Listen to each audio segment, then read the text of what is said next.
And so this is a good thing for people to know. If something bothers you, there's a billion things that could bother you, and not everything does.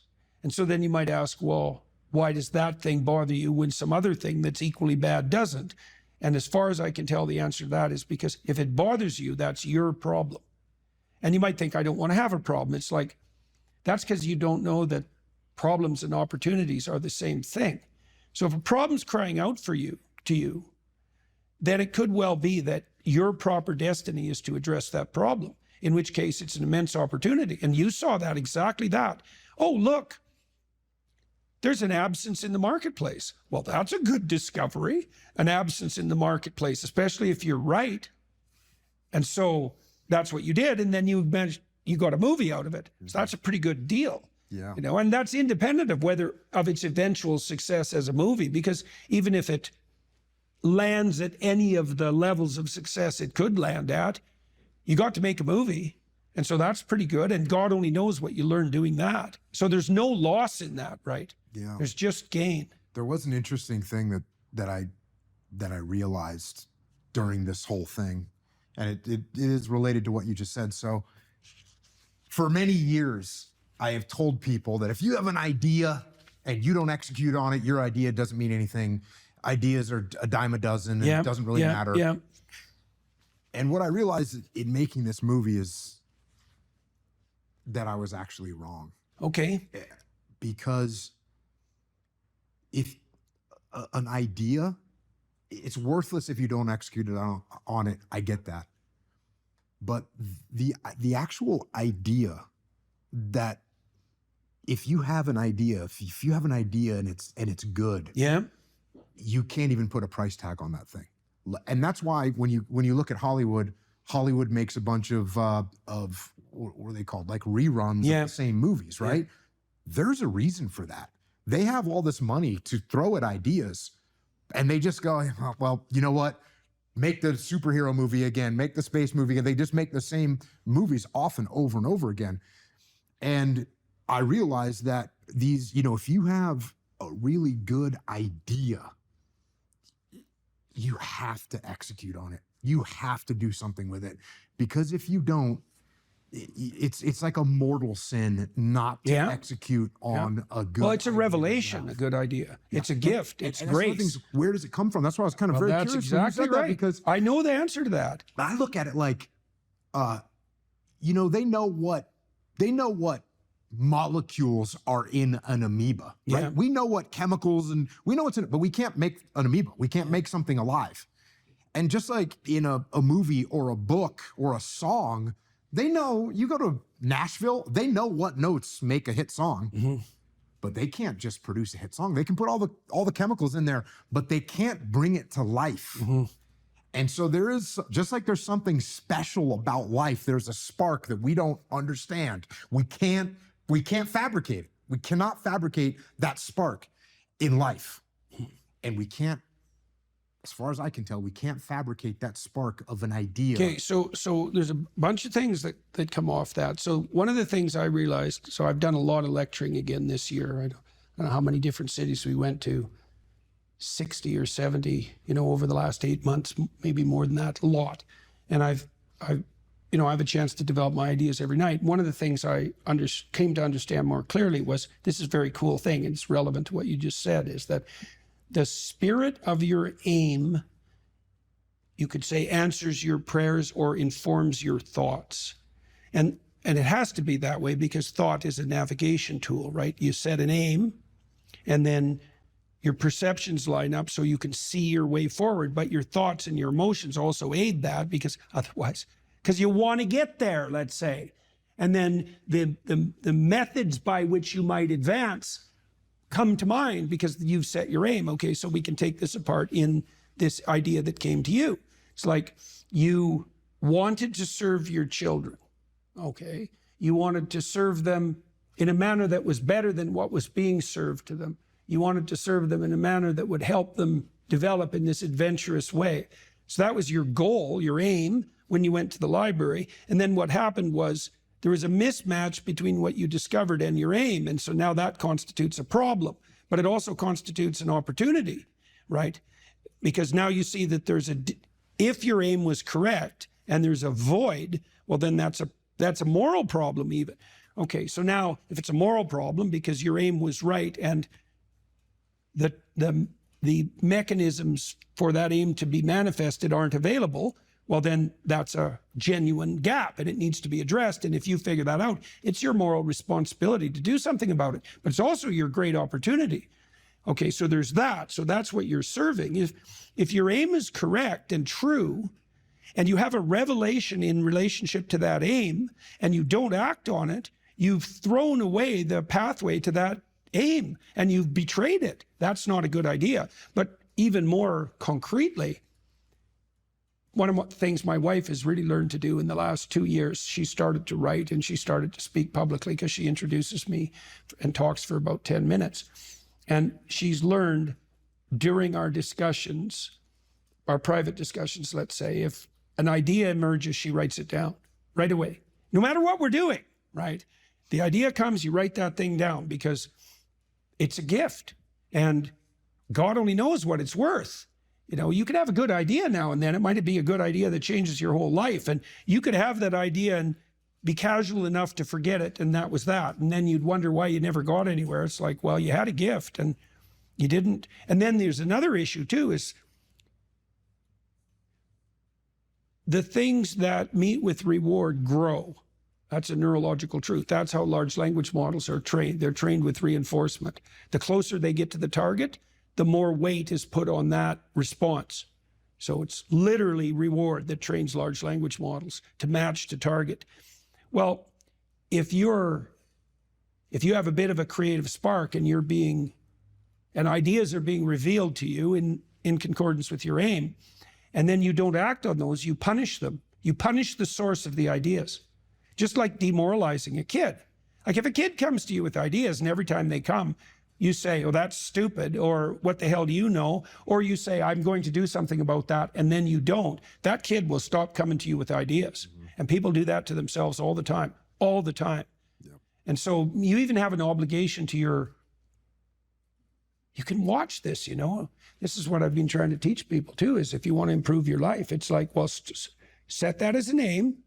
I'd like things to be better. And then ask, what could I actually do that would move me somewhat in that direction?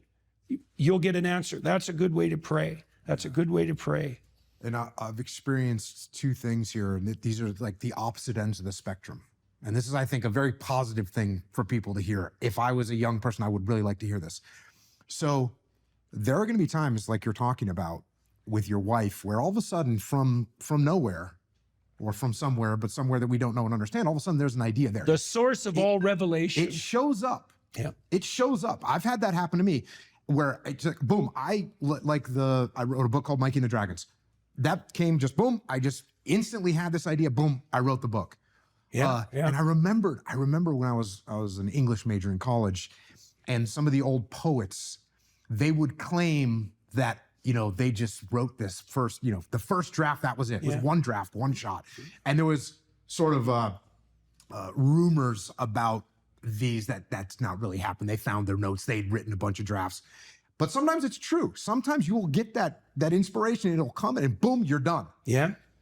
So you can sit around and wait for that. I don't recommend waiting for that, though. It may or may not come. Yeah. We can't control that. The other side of the spectrum, which I've also had this happen to me, and my silly term that I came up with for it is squeezing your brain. You have to like squeeze your brain and squeeze something out of it.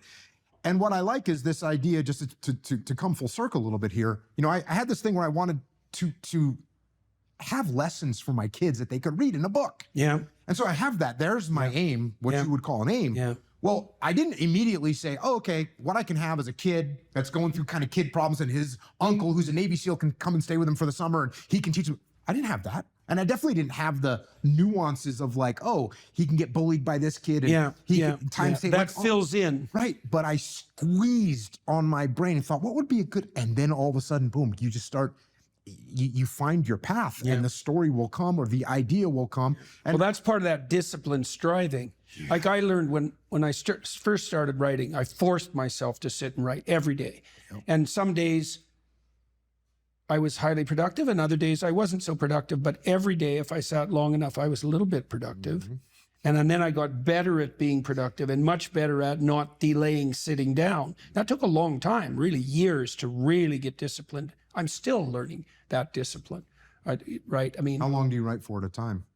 I max out about 3 hours. Okay. I find that if I write more than 3 hours continually, I get exhausted. So 3 hours is about right. And I've learned tricks like, at the end of the writing session, write down what you're thinking so you can use that the next day and do it every day and so on. And I've got to the point now where I can write a newspaper article, a good newspaper article, pretty much in one draft, but that's taken 35 years of writing to manage that. But I learned early that if I sat long enough, I would write something that would be valuable, right? And some days it took like 45 minutes to get warmed up so that, you know, everything I wrote was just painful to produce and not of very high quality. But if you persist, the thing that persistence, that's the other thing that's kind of interesting neurologically. You know, I already said, if you punish the source within you that gives rise to ideas, it will stop producing ideas. So that's a bad idea. But it's also the case that you want to make being creative the victor over all the competing pulls and temptations. And partly what you're doing when you're disciplining yourself is that. It's like, no, I'm going to sit here, regardless of all the other things I could be doing, all the other things I could be thinking, until that part of me that's able to create wins that internal battle and prevails. And then it gets stronger and stronger over time. And that's building character. That's exactly what that is. What's the difference between men and women? Well, how do they differ?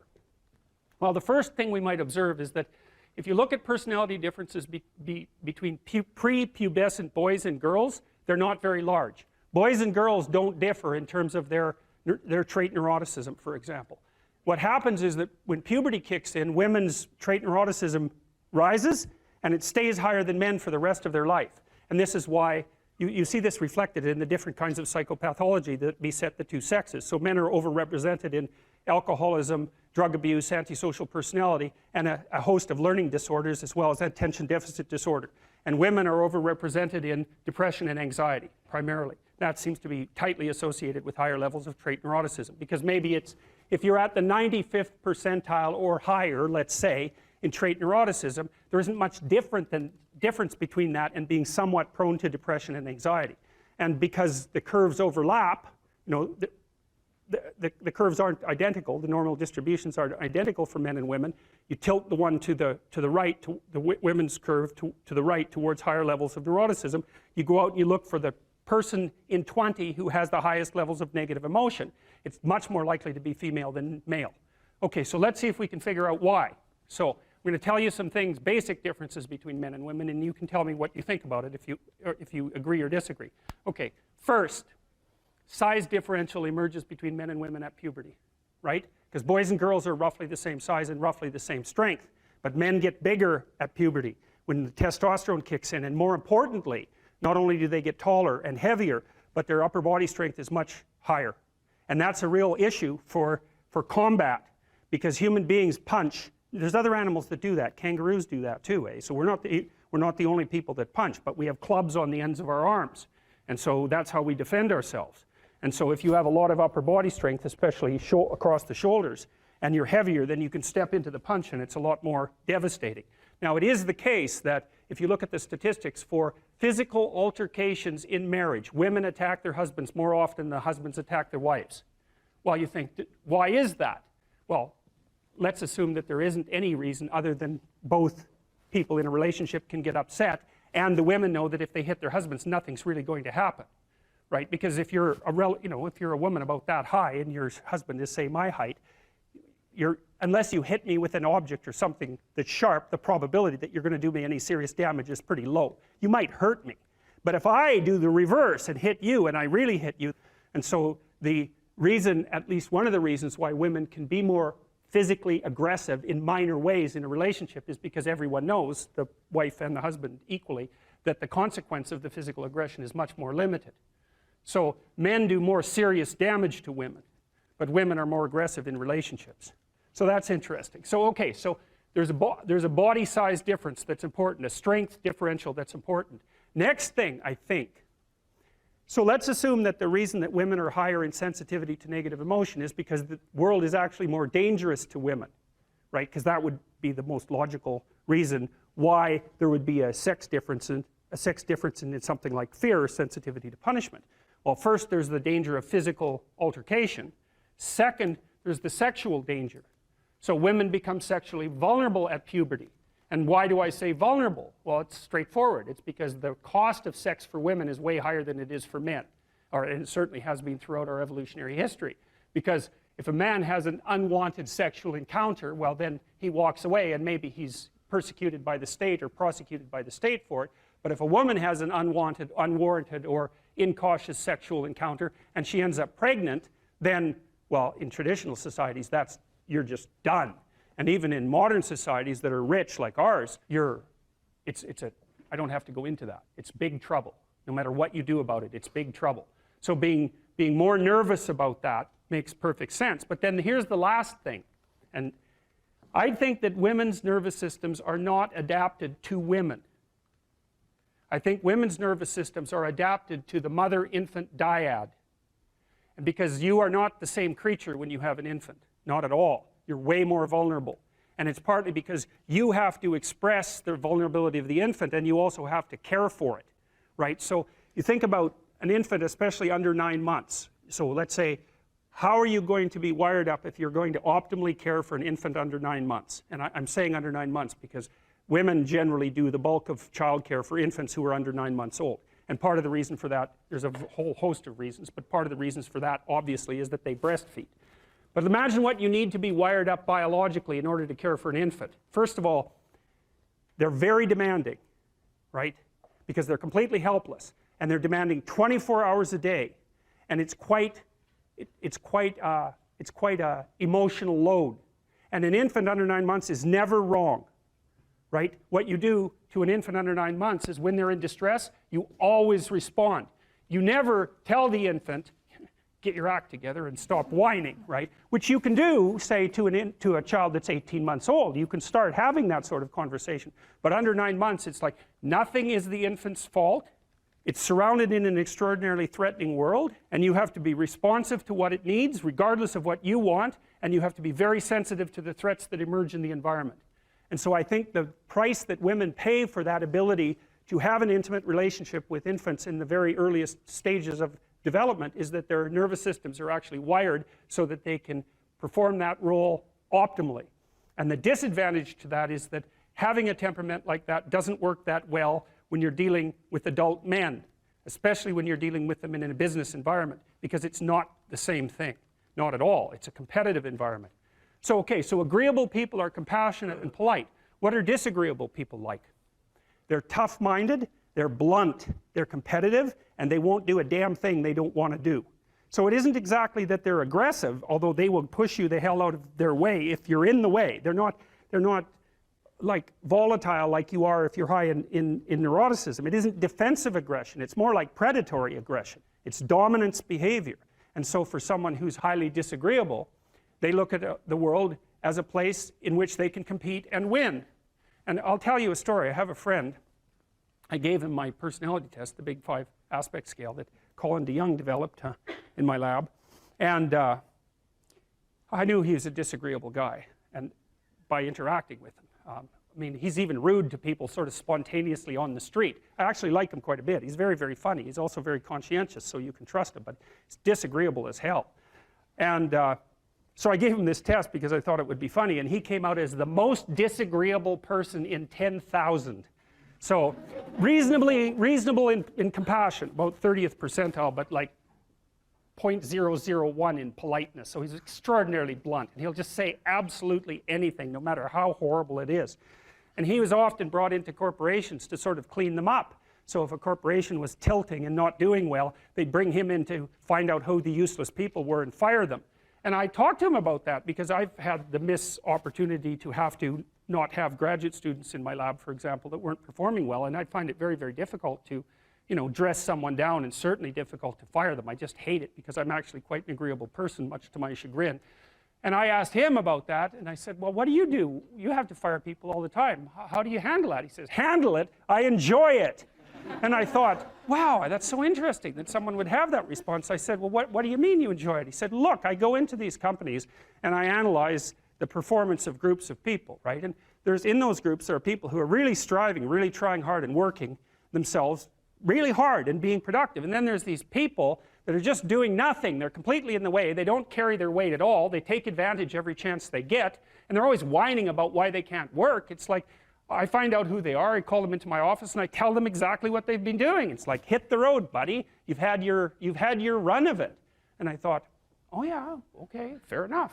You know, well, I can tell you, you know, I've had situations in my lab where I had underperforming graduate students. And one of the things that was really awful about that was that it was really hard on the high-performing graduate students, you know, because they felt that even being in the same category as the people who weren't working hard and pulling their weight devalued what they were doing, you know, and that's exactly right. And so this is also why there's a conscientiousness trait and an agreeableness trait. Because conscientious people judge you on your accomplishments, right? They don't give a damn about your feelings, not a bit. It's like, are you doing the work or not? Whereas agreeable people think, well, you know, your mother's sick and, you know, you've got a bunch of family problems and we all have to take care of each other and it's no wonder that you're having a rough time. And like, you can't say that one of those attitudes is correct and the other isn't correct. You can't say that. There wouldn't be those two dimensions if there wasn't something correct about both of them. But you can certainly point out that often they conflict, you know, and so the demand for inclusiveness and unity and care and the demand for high-level performance in a hierarchical structure, they're very different orientations in the world. And so it's complicated for people who are agreeable and conscientious. And actually, I think often that large corporations and large institutions of any sort run on the unheralded labor of people who are high in agreeableness and high in conscientiousness, and they're disproportionately women. And my experience in large institutions has been that if you want to hire someone to exploit appropriately, no, not appropriately, if you want to hire someone to exploit productively, you hire middle-aged women who are hyper-conscientious and who are agreeable, because they'll do everything. They won't take credit for it and they won't complain. And that's nasty, and I think that happens all the time. And so one of the things you have to be careful of if you're agreeable is not to be exploited, because you'll line up to be exploited. And I think the reason for that is because you're wired to be exploited by infants. And so that just doesn't work so well in that actual world. And one of the things that happens very often in psychotherapy, you know, people come to psychotherapy for multiple reasons, but one of them is they often come because they're too agreeable. And so what they get is so-called assertiveness training, although it's not exactly assertiveness that's being trained. What it is the ability to learn how to negotiate on your own behalf. And one of the things I tell agreeable people, especially if they're conscientious, is say what you think. Tell the truth about what you think. There's going to be things you think that you think are nasty and harsh. And they probably are nasty and harsh, but they're also probably true. And you need to bring those up to the forefront and deliver the message. And it's not straightforward at all, because agreeable people do not like conflict. Not at all. They smooth the water. You know, and you can see why that is in accordance with the hypothesis that I've been putting forward. You don't want conflict around infants. It's too damn dangerous. You don't want fights to break out. You don't want anything to disturb the relative peace. You know, and if you're also more prone to being hurt physically and perhaps emotionally, you're also maybe loath to engage in the kind of high-intensity conflict that will solve problems in the short term, because it takes a lot of conflict to solve problems in the short term. And you know, if that can spiral up to where it's dangerous, which it can if it gets uncontrolled, it might be safer in the short term to keep the waters smooth and to not delve into those situations where conflict emerges. The problem with that is it's not a very good medium to long-term strategy, right? Because lots of times there are things you have to talk about because they're not going to go away. And so partly what you do with agreeable people is you get them to figure out, and they have a hard time with this too. If you ask a disagreeable person what he wants, say, or she wants, they'll tell you right away. They know. It's like, this is what I want and this is how I'm going to get it. But agreeable people, especially if they're really agreeable, are so agreeable that they often don't even know what they want, because they're so accustomed to living for other people and to finding out what other people want and to trying to make them comfortable and so forth, that it's harder for them to find a sense of their own desires as they move through life. And that's not, look, there's situations where that's advantageous, but it's certainly not advantageous if you're going to try to forge yourself a career. That just doesn't work at all. Any advice for students here? Yeah, read great books. Really, man. You've got this 4-year period that has been carved out of your lives by society. It's given you an identity, like a high quality identity, and freedom at the same time. And you're not going to get that again in your life.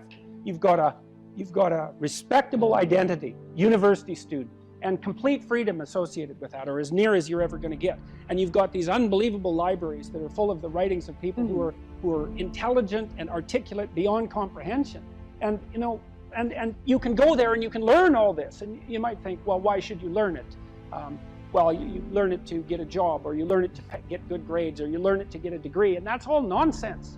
It's nonsense. The reason that you come to university to be educated is because there is nothing more powerful than someone who is articulate and who can think and speak. It's power, and I mean power of the best sort. It's authority and influence and respectability and competence. And so you come to university to craft your highest skill, and your highest skill is to be found in articulated speech. And if you're a master at formulating your arguments, you win everything. And better than that, when you win everything, everyone around you wins too. Because to transform yourself into, let's consider your transformation into something approximating the logos. It means you shine a light on the whole world. Well, there's nothing more exciting to do than that. There's nothing better you can possibly do. And to think that you're coming to university to be, you know, trained to have a job, it's like, great, that's a hell of a lot better than being unemployed and covered with Cheeto dust while you're snacking away in front of your video game in the basement. But it's not and I don't have anything against video games, by the way, but it's hardly a triumphant call to being in the world, and that's what university should be calling forth. It's like, God, you people, you know, I know what Harvard students are like. I taught here for 5 years. You people are spectacular. You're spectacular. You're all capable of being world beaters. You transform yourself into something that's articulated and sensible and grounded in history and knowledgeable and wise, man. You can do anything you want, and hopefully anything you want for good. Because if you have any sense, everything you want to do would be for the good, because there's nothing more compelling or meaningful or useful in combating the tragedy of life than to struggle with all your soul on behalf of the good. And the universities have forgotten that. It's why everyone's bailing out of the humanities, and they should. The humanities are corrupt. And they're corrupt because they're not telling students this. It's so bloody obvious. It's like, learn to think, learn to speak, learn to read. It makes you a superpower, an individual superpower. I don't understand why that isn't just told to students. It's not that hard to understand, and everyone wants to hear it. It's like, really, I could do that? I could do that? It's like, yeah, really, you could do that. And the whole society around you has labored for really thousands of years to provide every single one of you with this spectacular opportunity that you have while you're undergraduates and graduate students here, man. Everyone's just praying that you would come here and manifest everything that you could manifest. And that's what you should be doing, instead of waving placards and complaining about how you're oppressed, for God's sake. You see these Yale students complaining about their oppression. It just leaves me aghast. It's like, well, we're against the ruling class. It's like, no, you're baby ruling class members. You're young.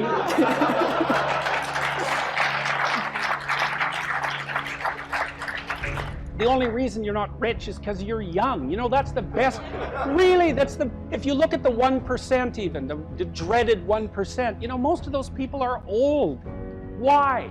Well, when you progress through life, if you're reasonably successful, you trade in your promising youth for your wealthy old age, but you're still bloody old. Would you trade it? Would you trade your youth for that? Like, if you factor age out of the economic equation, things look a lot different. Well, of course older people have more money. If they have any sense, they've been collecting it for their whole life. Is that somehow unfair? It's not unfair unless you want to be poverty-stricken when you're 70, and you don't want to be poverty-stricken when you're 70.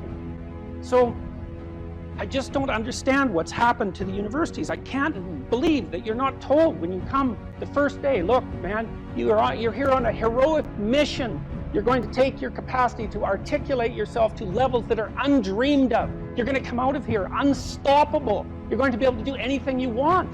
It's like, that's what you're here for. Instead, you're taught that, well, you know, the world's a pretty oppressive place, and you're probably the bottom of the victim pile, and there's virtually nothing you can do about it except, you know, deconstruct the patriarchy. And it's so weak-kneed and so pathetic that universities should be embarrassed that that's what they're peddling to students. I'm embarrassed by it. You know, I've gone on public record telling parents, bloody well send your boys to trade school, because at least they'll learn something useful. And that's a terrible thing for someone like me to say, because I do believe that that being articulated and educated in the highest possible manner there's nothing that's better for you and for society. And why have the universities forgotten this? Well, that's postmodern neo-Marxism for you, you know, and the philosophy of intense resentment and oppression and group identity, and God, it's just pathetic. Dr. Peterson, I think a lot of students here would agree with you that one of the main purposes of education at college, particularly at Harvard, is to develop their sense of articulation, their ability to read, their ability to critically think.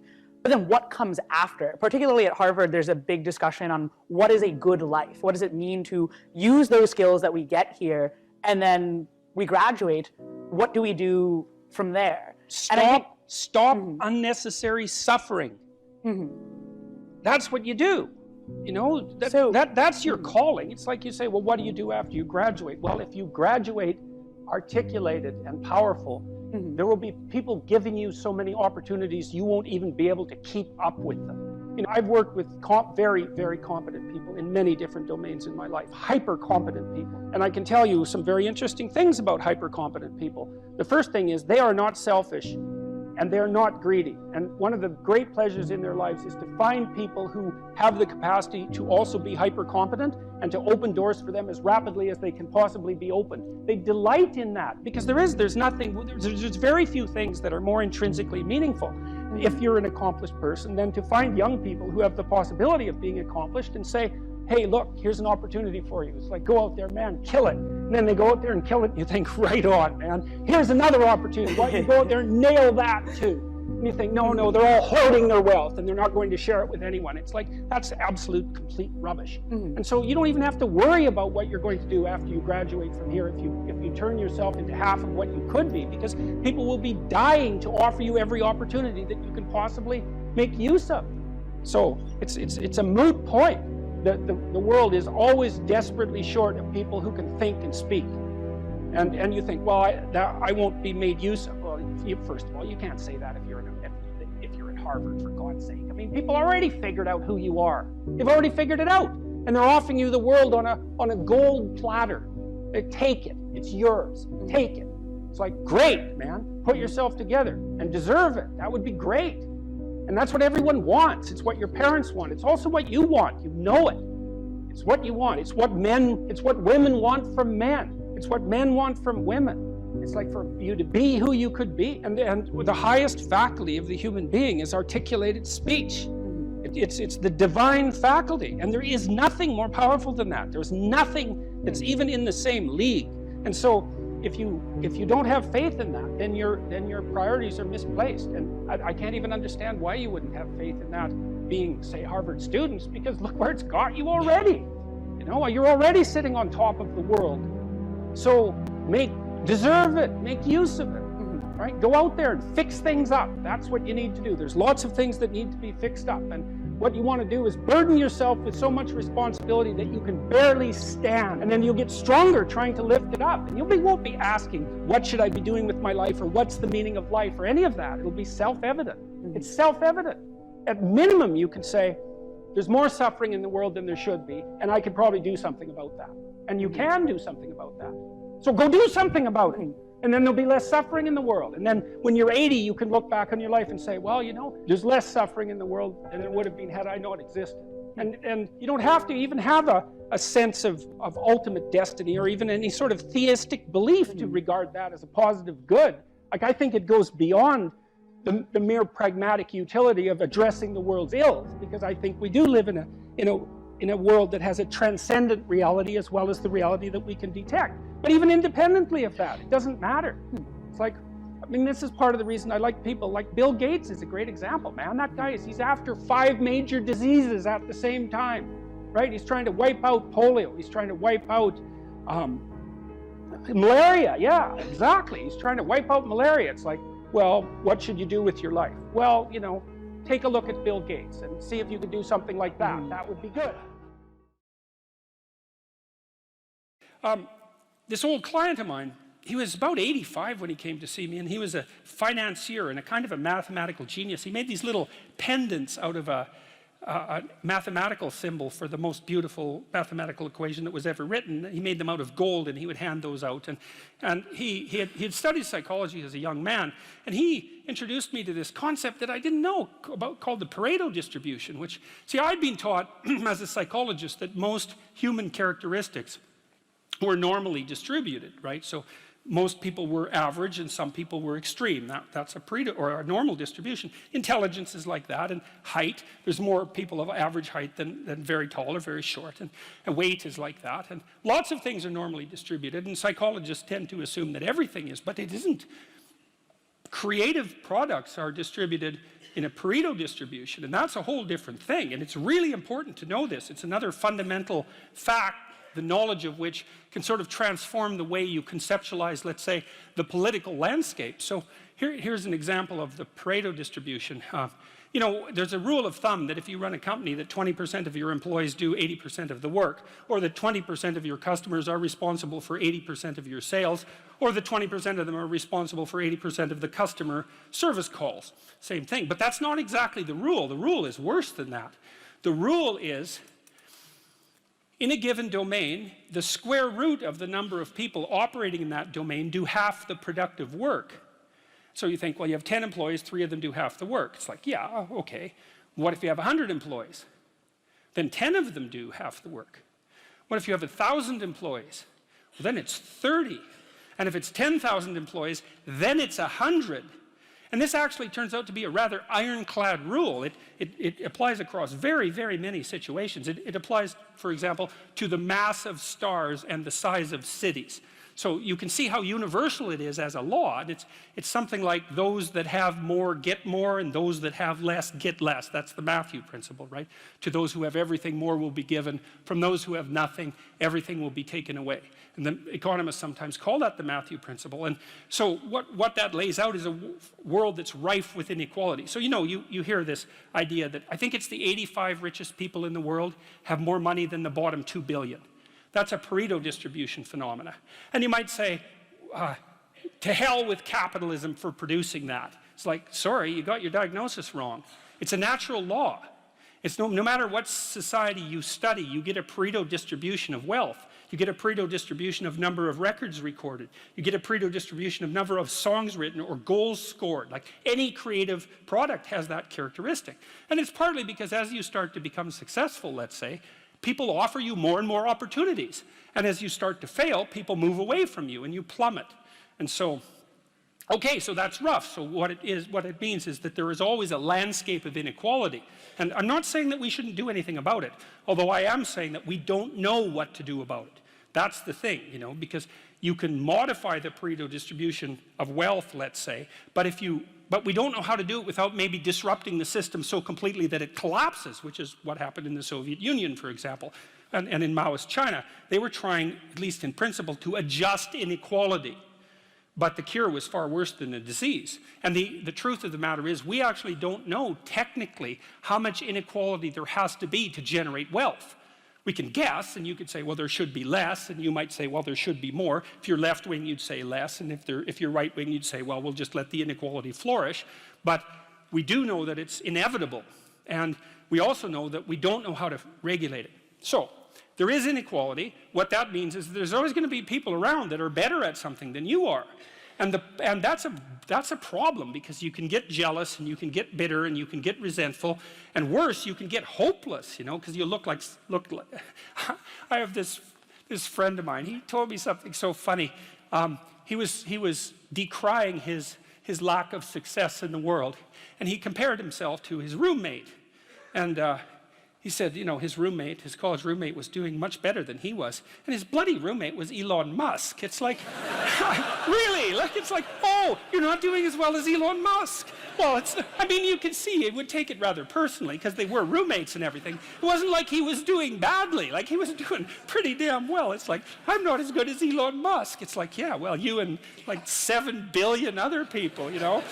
But I thought it was instructive because, well, because you have to be careful who you compare yourself to. Now, you can't just not compare yourself to successful people, right? Because then you don't have anything to aim at.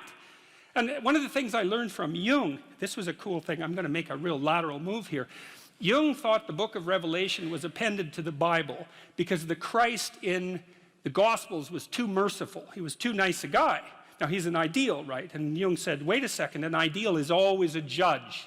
That's the thing about an ideal, because you're not as good as your ideal, so your ideal is a judge. And Revelation has Christ coming back as a judge, and that was Jung's explanation at the level of the collective unconscious for the pasting of that remarkably strange and terrible book onto the end of the Bible. So, anyways, my point is an ideal you need an ideal because you have nothing to aim at, but an ideal is a judge, and you always fall short of the ideal. So how the hell can you have the benefits of having an ideal without having the crushing blow that goes along with having the judge that always regards you as insufficient? So I was trying to work that out in the chapter, and this is something I've had to work out a lot as a clinical psychologist. It's like, well, let's say you need a goal, but we don't want to let your distance from the goal crush you. So you got to set up a goal, and then you got to break the goal down into parts so that you can move towards it and you have a fairly high likelihood of doing it. So that's a bit of practical, I wouldn't say advice, it's because it's better than advice. It's some practical knowledge about how to go about achieving an aim. Set a high aim, but differentiate it down so you know what the next step is, and then make the next step difficult enough so you have to push yourself past where you are, but also provide yourself with a reasonable probability of success. It's also what you do with children, right? You want to push them because they need to grow up and be more than they are, right? But you don't want to crush them with constant failure. So what you do is aim high and make the goal difficult but proximal. So anyways, so that's one way of looking at it. But then the next thing is, you know, I've had clients, many clients in their 30s, who are trying to, this is more true with women, I would say. A lot of women who are very high achieving and who established their career goals at 30 and then want to differentiate out their life. They want to have a husband, they want to have a family, they're trying to figure out how to do that. And one of the things I've noticed that around 30, you really have to stop comparing yourself in some ways to other people. And the reason for that is that the particularities of your life are so idiosyncratic that there isn't anyone really all that much like you, you know, because the details of your life happen to matter. And so maybe you compare yourself to some rock star or something like that, and you know, the person's rich and famous and glamorous and all that, but you know, they're alcoholic and they use too much cocaine and they've had 3 divorces, and it's like, how the hell do you make sense out of that? Is that someone that you should judge yourself harshly against or not? The answer is you don't know, because you don't know all the details of their lives. And who do you know that you can compare yourself to? That's easy. You. Yesterday. So here's a good goal. It's something like, well, aim high. And I really mean that. It's like, and we'll talk about that a little bit too. Aim high, but use as your control yourself. It's like, so your goal is to make today some tiny increment better than yesterday. And you can use better, you can define better yourself. This doesn't have to be some imposition of external morality. You know where you're weak and insufficient, where you could improve. You think, okay, well, this is what I'm like yesterday. If I did this little thing, things would be just an increment better. And, well, that's a great thing because you get the ball rolling, and incremental improvement is unstoppable. You can actually implement it, and it starts to generate Pareto distribution-like consequences. It starts to compound. And I've seen that happen in people's lives over and over. People write me all the time and tell me that they're doing that, but I've seen that happen in people's lives continually. They make a goal that, the goal should be, how could I conceive of my life so that if I had that life, it would clearly be worth living, so I wouldn't have to be bitter, resentful, deceitful, arrogant, and vengeful. Like, that's sort of the bottom line, right? Because that's what endless failure does to you. It's not good. And that's what life without purpose and a goal does to you as well, because life is very hard. So you think, okay, well, I need to adopt a mode of being that would justify my suffering. And you can ask yourself that question: what would make this worthwhile? I quote Nietzsche, I think in that chapter, he said, "He who has a why can bear almost any how." That's a lovely line, man. I mean, it's a lovely line. And it's really worth thinking about. So you think, well, how do I manage all this misery and suffering and futility? It's like, well, I need to figure out what I would have to do in order to make that clearly worthwhile. And so then you have your goal, and then you think, well, I need to move towards that incrementally, because I'm kind of useless and can only do so much, and maybe not even that. But all I have to do is be a little bit better than my miserable self yesterday. And that'll propel you forward very rapidly. And you can succeed at it, which is also really lovely, because why not set yourself up for success, you know, because otherwise you'll droop around like a number 10 lobster, and, you know, that's just not good. You get all pinchy when that happens, and it's not a good thing. Your attention, for example, is mediated by unconscious forces. And you know that perfectly well. And this is another Freudian observation. You know, if you're sitting down to study, for example, your conscious intent is to study. But you know perfectly well that all sorts of distraction fantasies are going to enter the theater of your imagination non-stop and annoyingly. And there isn't really a lot you can do about that except maybe wait it out. You know, so you'll be sitting there reading, and your attention will flicker away. You'll think about, I don't know, maybe you want to watch Jane the Virgin on Netflix or something like that, or maybe it's time to have a peanut butter sandwich, or you should get the dust bunnies out from underneath the bed, or it's time to go outside and have a cigarette, or maybe it's time for a cup of coffee. Or it's like all these subsystems in you that would like something aren't very happy just to sit there while you read this thing that you're actually bored by, and so they pop up and try to take control of your perceptions and your actions non-stop. Maybe you think, well, this is a stupid course anyways, why do I have to read this damn paper, and what am I doing in university, and what's the point of life? It's like you can really get going if you're trying to avoid doing your homework, and then you might think, well, what is it in you that's trying to avoid? Because after all, you took the damn course and you told yourself to sit down. Why don't you listen? Well, because you're a mess. That's basically why. You haven't got control over yourself at all. And no more than I have control over this laptop. Okay, so there's the memory function of the unconscious, and there's the dissolutive function. That's an interesting one. The unconscious contains habits, once voluntary, now automatized, and dissociated elements of the personality, which may lead a parasitic existence. That's an interesting one. I would relate that more to procedural memory. You know, so what you've done is practice certain habits, whatever they might be. Let's call them bad habits. And you like those things to get under control, but you can't. So maybe when you're speaking, for example, you use like and you know, and you say a lot. And you've practiced that, so you're really good at it. And you'd like to stop it, but you don't get to, because you've built that little machine right into your being, right? It's neurologically wired, and it's not under conscious control. And anything you practice becomes that. It becomes part of you, and that's another element of the unconscious, a different part. And then there's a creative part, which is that, well, you know, you're sitting around and maybe you're trying to write something, or maybe you want to produce a piece of art or a piece of music, or maybe you're just laying in bed dreaming, and you have all these weird ideas, and especially in dreams, it's like, where do those things come from? And even more strange, one of the things that's really weird about dreams, and almost impossibly weird, is that you're an observer in the dream. It's like a dream is something that happens to you. Well, you're dreaming it, theoretically, so how is it that you can be an observer? It's almost like you're watching a video game or a movie, but you're producing it, at least in principle, although the psychoanalysts would say, well, no, not exactly. Your ego isn't producing it. Your unconscious is producing it. It's a different thing. It's a different thing. And of course, Jung would say, well, it's deeper than that. The collective unconscious might be producing it. It's, in some sense, it isn't you exactly, or it isn't the you that you think of when you think of you. And that's the ego from the Freudian perspective, the you that you identify with. That's the ego. And outside of that is the unconscious. The id, that's more the place of impulses. And you could think about those as the biological subsystems that can derail your thinking, right? And that govern things like hunger and sex and aggression and your basic instincts is another way of putting it.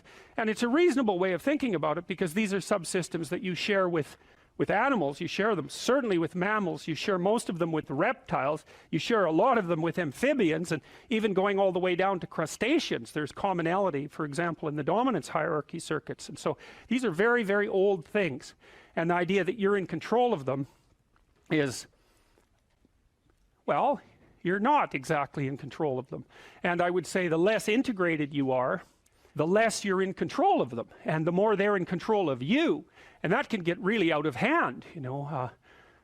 You can be, like with people who have obsessive compulsive disorder, for example, which seems to be, I would say, the dissolutive elements in some sense of the unconscious, the way that it's portrayed here. Poor people with obsessive compulsive disorder, they can spend half their time doing things that they can't really control, and they have very strong impulses to do them, and it's very hard on them to block them, you know. They'll almost panic if those things are blocked. And then you have people with Tourette's syndrome, you know, that they'll be doing all sorts of weird dances and spouting off obscenities and imitating people without being able to control it, and sometimes a little bit of antipsychotic medication can dampen that down, but it's as if there are these autonomous semi-spirits inside of them that grip control over their behavior and make them do things. And you know, you find that to some degree in your own life, because maybe you've become very attracted to someone, even maybe you don't want to be attracted to the person, and then you find yourself, you know, texting them when you know perfectly well that you should be going to bed, and you know, you're in a grip of something, and you can't control it, and that's all part of the unconscious and all part of what Freud was studying. People don't get what they want is because they don't actually figure out what it is. And the probability that you're going to get what would be good for you, let's say, which would even be better than what you want, right? Because, you know, you might be wrong about what you want easily, but maybe you could get what would really be good for you. Well, why don't you? Well, because you don't try. You don't think, okay, here's what I would like if I could have it. And I don't mean in a way that you manipulate the world to force it to deliver you goods for status or something like that. That isn't what I mean. I mean something like, imagine that you were taking care of yourself like you were someone you actually cared for. And then you thought, okay, I'm caring for this person. I would like things to go as well for them as possible. What would their life have to be like in order for that to be the case? Well, people don't do that. They don't sit down and think, all right, you know, let's figure it out. You've got a life. It's hard, obviously. It's like 3 years from now, you can have what you need. You got to be careful about it. You can't have everything. You can have what would be good for you, but you have to figure out what it is, and then you have to aim at it. Well, my experience with people has been is, if they figure out what it is that would be good for them, and then they aim at it, then they get it. And it's strange because they don't it's a strange thing. It's not quite that simple, because, you know, you may formulate an idea about what would be good for you, and then you take 10 steps towards that, and you find out that your formulation was a bit off, and so you have to reformulate your goal. You know, so you're kind of going like this as you move towards the goal. But a huge part of the reason that people fail is because they don't ever set up the criteria for success. And so, since success is a very narrow line and very unlikely, the probability that you're going to stumble on it randomly is 0. And so there's a proposition here, and the proposition is, if you actually want something, you can have it. Now the question then would be, well, what do you mean by actually want? And the answer is that you reorient your life in every possible way to make the probability that that will occur as certain as possible. And that's a sacrificial idea, right? It's like, you don't get everything, obviously, but maybe you can have what you need, and maybe all you have to do to get it is ask. But the asking isn't a whim or today's wish. It's like, you have to be deadly serious about it. You have to think, okay, like, I'm taking stock of myself, and if I was going to live properly in the world, and I was going to set myself up such that being would justify itself in my estimation, and I don't mean as a harsh judge, exactly what is it that I would aim at? Sit on your bed one day and ask yourself, what remarkably stupid things am I doing on a regular basis to absolutely screw up my life? And if you actually ask that question, but you have to want to know the answer, right? Because that's actually what asking the question means. It doesn't mean just mouthing the words. It means you have to decide that you want to know. You'll figure that's out so fast it'll make your hair curl. If you concentrate solely on your career, you can get a long way in your career. And I would say that that's a strategy that a minority of men preferentially do. That's all they do. They work like 70, 80 hours a week. They go flat out on their career. They're staking everything on the small probability of exceptional status in a narrow domain.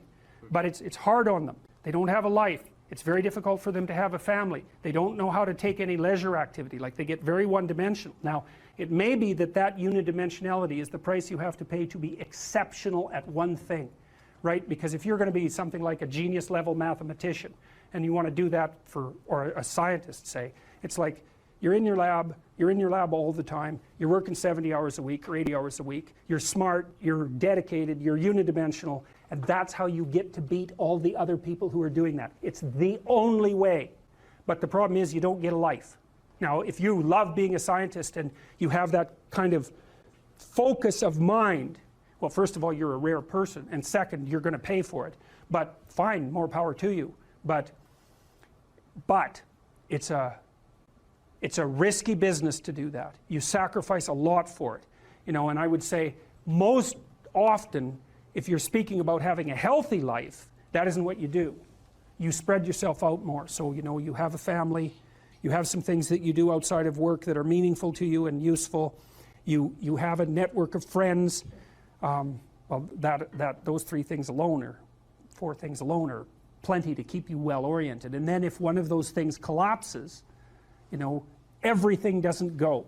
Now, the price you pay for that is the more you strive to optimize that balance, the less likely you are to be fantastically successful at any single one of them. But you might have a very, you know, if you consider your life as a whole, that might be a winning strategy. One of the things Carl Jung said, I really liked this. He thought that men went after perfection and women went after wholeness. There's something different at the top of the value hierarchy. So perfection would be stake it all on one thing and look for radical success. Not that all men do that, because they don't, but we're talking about extremes, at least with regards to the men that do that. The wholeness idea is more like, well, it's like I want one thing in my life to be 150%, or I want 5 things in my life to be 80%. Well, there's a lot more richness in a life where you have 5 things operating at 80%, but you're not operating at any of them at 150%. So, and I really believe this because I've watched men and women go through their careers now for a long period of time, and one of the things that, there's lots of things that produce this, but one of the things that I've noticed is that mostly women in their 30s bail out of unidimensional careers. They won't do them. They won't put in the 80 hours a week that they would have to put in order to dominate that particular area. And it isn't, the reason that they won't do it is because they decide it's not worth it. And no wonder, because why would that be worth it? You have to ask yourself that. It's like, well, you want to be an outstanding scientist. It's like, okay, really, that's what you want, because that means that's what you do. Because you're competing with other people, you know, they're smart, they're hardworking, and if you want to be at the top, you have to be smarter and work harder than any of them. And working hard means working long hours. I mean, it also means working diligently, but in the final analysis, it's also an additive issue. If I'm smart and hardworking and I can crank out for 70 hours a week, and you do it for 30, it's like, in 2 years, I'm so far ahead of you, you will never, ever catch up. So, anyways. And I think partly, maybe part of the reason too that women are oriented that way more than men, I think there's 2 reasons. One is socioeconomic status does not make women more attractive on the mating market, but it does make men more attractive. And the second is women's time frame is compressed, right? Because guys can always say, well, I'll have kids later, and they can say that till they're like 80. Whereas women, it's like, no way, man, you got to get it together by the time you're, let's say 40, but really probably by 35, but definitely by 40, because otherwise it ain't happening. And that's bloody dreadful. One of the common routes to extreme unhappiness is to want children and not have them. I wouldn't recommend that. You know, you see couples who are in their 30s. 1 couple in 3 over the age of 30 has fertility problems. That's defined as inability to conceive after 1 year of trying. 1 in 3. So it's worth thinking about, because people are very, very unhappy if they want to have kids and then they can't. Man, you're in the medical mill for 10 years if that's what happens to you. we've got a hypothesis that we're still working out that's supported to some degree by the relevant literature. So imagine that you're looking for a stable partner, right? So you might think, well, what do you want in a stable partner? And at least in principle, one of the things you don't want is too much mismatch between you and that person on the 5 fundamental dimensions. So for example, if you're really extroverted and you have a really introverted partner, you're going to engage in continual conflict about how much social activity the two of you should subject yourself to. And it's very, very difficult for people who widely differ on those dimensions to come to consensus, because it's not just a matter of opinion, right? It's really a matter of different, if you're looking at extremes, of really different types of people. And the thing about introverts is they just don't enjoy large-scale social interaction that much. One-on-one they're often fine, but in a group they don't like that, and it tires them out. Whereas a real extrovert, it's like you isolate them and they just wither on the vine, because a huge part of what actually motivates them in a positive way is tangled up with social interaction. And so if you're an agreeable person and you have a particularly disagreeable partner, you're also going to run into problems, because the agreeable person will say whatever you want whenever, and the disagreeable person will say, well, I'd like to know what the hell you want for a change, and be much more harsh and much more demanding in the situation. And the agreeable person is going to find the disagreeable person harsh and unpleasant, and the disagreeable person is going to find the agreeable person wishy-washy and unable to stand up for themselves. And again, that's actually one of the primary sources of tension between men and women, because women tend to be higher in agreeableness than men. It's about half a standard deviation, which is quite a large difference by psychological standards. And so what that means, I probably haven't got the statistic quite right. If you have a group of men and women and you pick out random pairs, the woman is going to be more agreeable than the man 60% of the time. So that's not an overwhelming proportion, but it's reliable, and it's quite large by psychological standards. So there's the problem with agreeableness. With conscientiousness, well, if you're conscientious, you're industrious and orderly. And orderly people seem to be sensitive to disgust, which is something we'll talk about in detail later. We've had a hard time specifying exactly what makes industrious people industrious, because it's hard to come up with an animal model for that sort of thing, and there's no theoretical model. But our latest idea is that, it's not my idea, it's actually the idea of my graduate student, Christine Brophy, is that industrious people find it unpleasant and unsettling to not be doing something. So it isn't so much that I don't know if you can be less afraid of death exactly, but I think that here's a hypothesis, and this is a Socratic hypothesis. I write about this in my book too, by the way.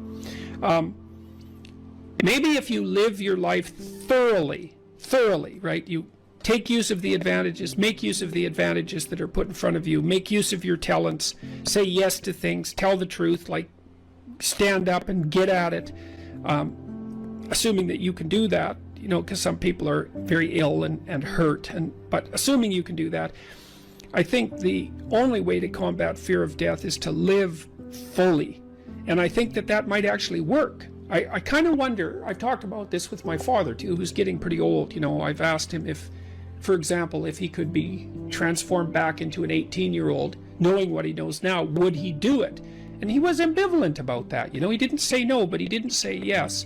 And we talked about this idea that if you lived your life fully, you know, maybe that would be good enough. Because, you know, I loved having kids, but I don't feel that I would have kids again, you know, because in some sense I've already done that. And so maybe there's a set number of adventures that you have to go on in your life. Let's say you have to be married, you have to have kids, you have to have a career, you have to have friends, you have to have something useful to do with your time outside of work. Those are all things that are covered in the future authoring program, by the way. Maybe if you do all those, it's like, that's good enough. You've had your life, and that's enough. I mean, I don't know. 10 years ago, I thought, you know, if I could extend my life radically, then I would. And I'm not so sure about that now that I'm 55. You know, I'm getting older. I kind of have a suspicion that you might come to an end, you know? That's what it looks like. I mean, I don't want that to be soon, but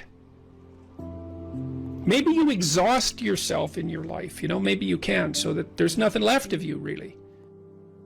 Do you worry that your fame traps you into the person that you were before? Yeah, well, That it Elvis makes- became an Elvis impersonator by the time he died. Yeah, do you fear that you have become a Jordan Peterson impersonator? Do you fear of, in some part, becoming the famous suit-wearing, brilliant Jordan Peterson? The certainty in the pursuit of truth, always right. I think I worry about it more than anything else. I hope. I do. I better. Has fame, to some degree, when you look at yourself in the mirror, in the quiet of your mind, has it corrupted you? No doubt, in some regard. I mean, it's a very difficult thing to avoid, you know, because things change around you. People are much more likely to do what you ask, for example, right? And so that's a danger, because one of the things that keeps you dying properly is that people push back against you optimally. This is why so many celebrities spiral out of control, especially the tyrannical types that, say, run countries. Everyone around them stops saying, yeah, you're deviating a little bit there. They laugh at all their jokes. They open all their doors. They always want something from them. The red carpet's always rolled out. It's like, well, you think, wouldn't that be lovely? It's, well, not if the red carpet is rolled out to you while you're on your way to perdition. That's not a good deal. You just get there more efficiently. And so one of the things that I've tried to learn to manage is to have people around me all the time who are critics, who are saying, yeah, I could have done that better, and you're a little too harsh there, and you're alienating people unnecessarily there, and you should have done some more background work there. And I think the responsibility attendant upon that increases as your influence increases. And as your influence increases, then that becomes a lot of responsibility. You know, and then maybe you have an off day. And, well, here's an example. I've been writing some columns lately about things that perturb me, like the forthcoming famine, for example. And it's hard to take those problems on. It's difficult to take those problems on in a serious manner, and it's frightening. And it would be easier just to go up to the cottage with my wife and go out on the lake and watch the sunset. And so I'm tempted to draw on anger as a motivating energy to help me overcome the resistance to doing this.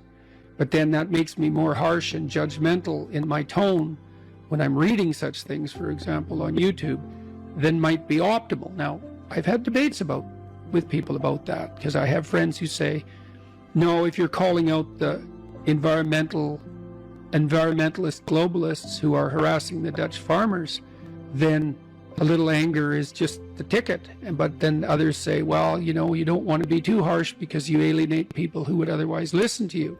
It's like, that's a hard balance to get right. But also maybe anger hardens your mind to where you don't notice the subtle, quiet beauty of the world. The quiet love that's always there, that permeates everything. Sometimes you can become deeply cynical about the world if it's the Nietzsche thing. Yeah. Battle not with monsters, lest ye become a monster. Yeah. And if you gaze into the abyss gazes also into you. Right. But I would say, bring it on. Right? Because that's why I also say, knowing that he's absolutely right, but if you gaze into the abyss long enough, you see the light, not the darkness. Are you sure about that? I'm betting my life on it. Yeah, that's a heck of a bet. Well, that's... Because it might distort your mind to where all you see is abyss. Is abyss, Yeah. is the evil in this world. Well, then I would say you haven't looked long enough. You know, that's back to the... You're just a limited... The swords, the flaming swords. It's like... So I said the whole story of Christ was prefigured in that image. It's like the story of Christ, psychologically, is radical acceptance of the worst possible tragedy. That's what it means. That's what the crucifix means. Psychologically, it's like gaze upon that which you are most afraid of.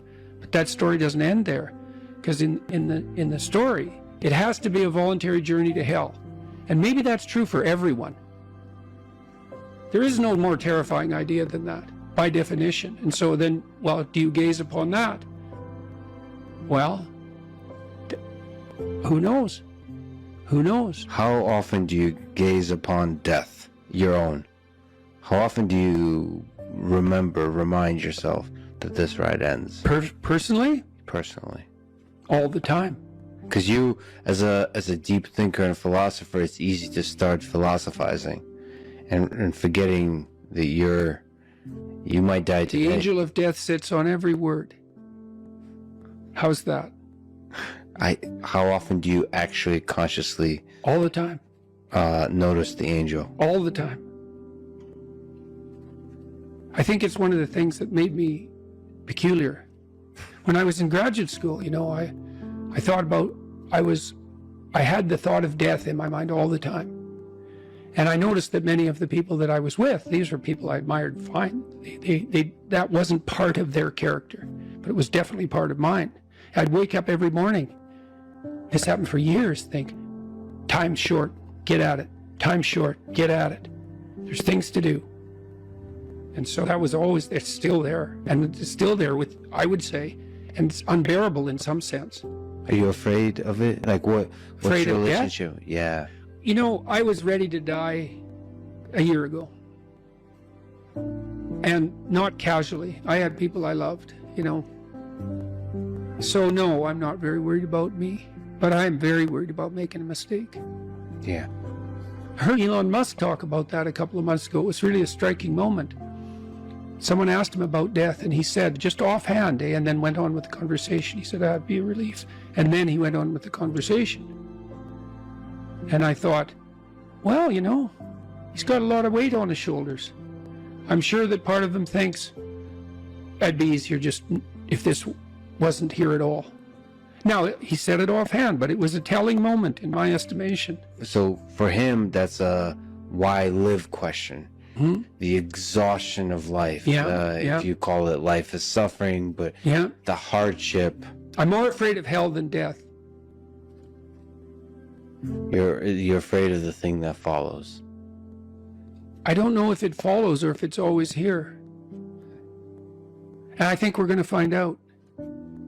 What's the connection between death and hell? I don't know. And I don't know. I don't know. Is there something that needs to be done before you arrive? You're more likely to die terribly if you live in a manner that brings you to hell. My question is, what does this listening posture look like over time? And with your knowledge of personal psychology, I think we can all say we've somewhere encountered one of those relationships where one person does all the work and the other person can't engage in this, even if they have been listened to over and over and over again. But at our society level, if that does happen, now let's try it. I totally agree with you. Let's listen. If we wind up in this, sometimes it's always listening and it never turns into listening back. Right. What's Well, that look like over time? You do test for reciprocity. So children, for example, when children are investigating potential play partners on the playground, they'll come up to a child, let's assume a child of roughly the same age, because that would be the most common situation. Maybe we're talking about kids who are 4 or 5 years old. And they'll throw out a play gesture that's rather simple, so maybe that a 2-year-old could manage. And then if the person manages a proper response, then they throw out a little more sophisticated gesture. And if the person responds appropriately, then they ratchet up to just above their developmental level. And then they play like mad at that level, and that'll make them friends. And so partly what they're testing for there continually is whether there's something approximating reciprocal altruism, right? It's tit for tat in the positive sense. And I would say that, well, we know there's actually a literature on this, which is quite interesting. This is also something very practical to know, and I'll get to another practicality here. So there have been psychologists who've done empirical investigations into what predicts the longevity of a relationship. And so here's one experiment that was conducted multiple times, and I believe this is very reliable data. So imagine you have the two partners in a marriage, each rate the number of encounters they have with their other partner a day. And it's kind of an arbitrary and subjective measure, but it doesn't matter. You might say, well, I talked to my wife 8 times today. We had 8 different interactions. And then you'd say, well, did you rate those for whether they're positive or negative? And then you can calculate a ratio of positive to negative. And then you can use the ratio to predict the longevity of the relationship.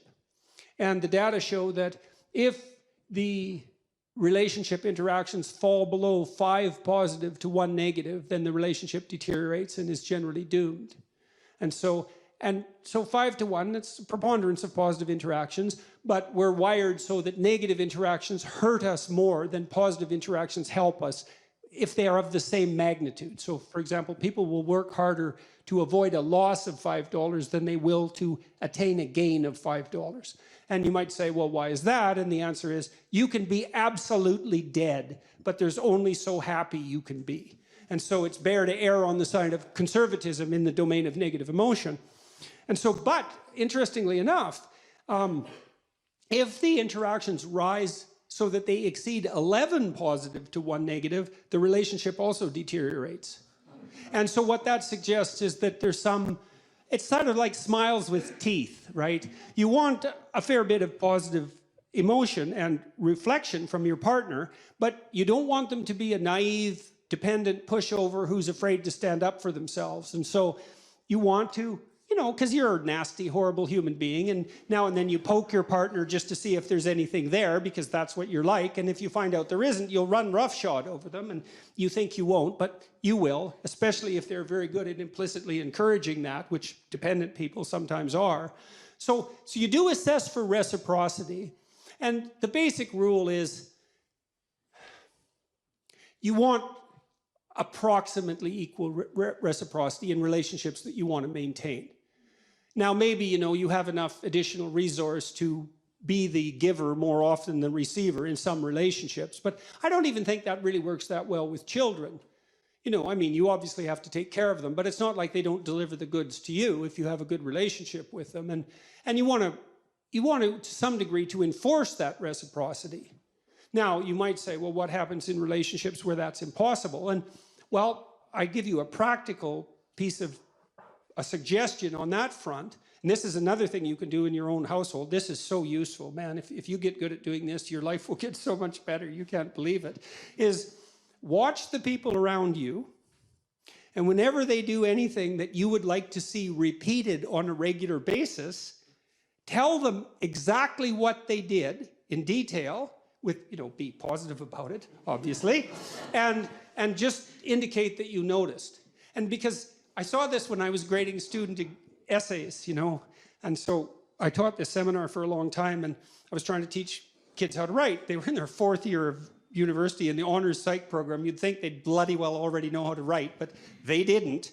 And so I'd have them write a 4-page essay on a given topic, and then they had to rewrite that to a 6-page essay, and then they had to rewrite that to an 8-page essay. And the first essay I graded, it was only 5% of their grade, and I told them, I'm going to cut you into ribbons, but it doesn't matter because it's 5% of your grade, and so they could tolerate that. And generally, by the 3rd essay, they had written the best thing they'd ever written in their life, and they learned so fast it was unbelievable. But one of the things I noticed was that they did a little testing with the first essay. They'd hand in something, it was just like, God, formulaic, boring. They weren't in it at all, There was nothing of the person in there. There was no thought. There was just the kind of psychobabble that they'd learned, especially if they were in faculties of education. And it was dry and dull, and everything about it was wrong. And so those are hard to grade, right? It's like, what's wrong with my essay? Well, the words aren't right. The phrases, they're not so good. They're not organized well into sentences. The sentences aren't sequenced well in the paragraphs. The paragraphs don't make a coherent argument, and the entire thing is empty. But other than that, no problem. It was often easier just to rewrite those essays than to grade them. So in any case, though, one of the things I did learn was that even in an essay like that, there is usually like 1 sentence or 2 sentences buried on like page 3 that was an actual thought and reasonably clearly stated and somewhat gripping, It was like the person popped out from all the background rubbish and said, well, what about this. And if you saw that and checked it and said, hey, you hit the mark right there, the next essay would be like 2/3 that. And that was really fun to see. And then maybe by the third essay, maybe it was all like that. And then they were really thrilled. It's like, wow, I wrote this, you know, and it was sort of the culmination. Well, it was a fourth-year seminar. It was the culmination of their career as a psychology undergraduate. So that was great fun. But you can do that in your own household. If the envious part of you isn't jealous of the revelation of the goodness of the person. And so here's the opposite tack, if you want to do this. So imagine that you're a man who's managed to attract a mate, and he believes he's punched above his weight. So this woman is more attractive, let's say, more vivacious, more desirable than he deserves. So that's going to grate on his soul a fair bit, right? Partly because her shining casts a dim light on his lack of utility, let's say. And so you can imagine someone like that being prone to jealousy for obvious reasons.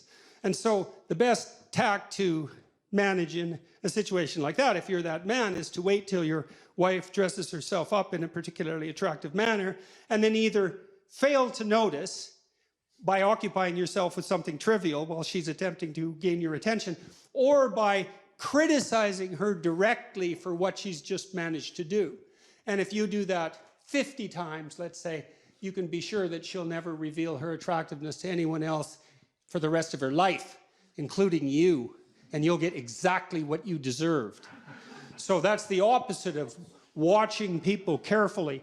Now, I learned this in part from Skinner, B.F. Skinner, the famous animal behaviorist, because he used all sorts of reinforcement contingencies to shape animal behavior. And Skinner was unbelievably good at this. He trained pigeons in World War II to guide missiles by pecking at photographs. So they could map the photographs onto the missile trajectory, viewing the territory underneath, and peck accurately enough to guide the missile to its destination.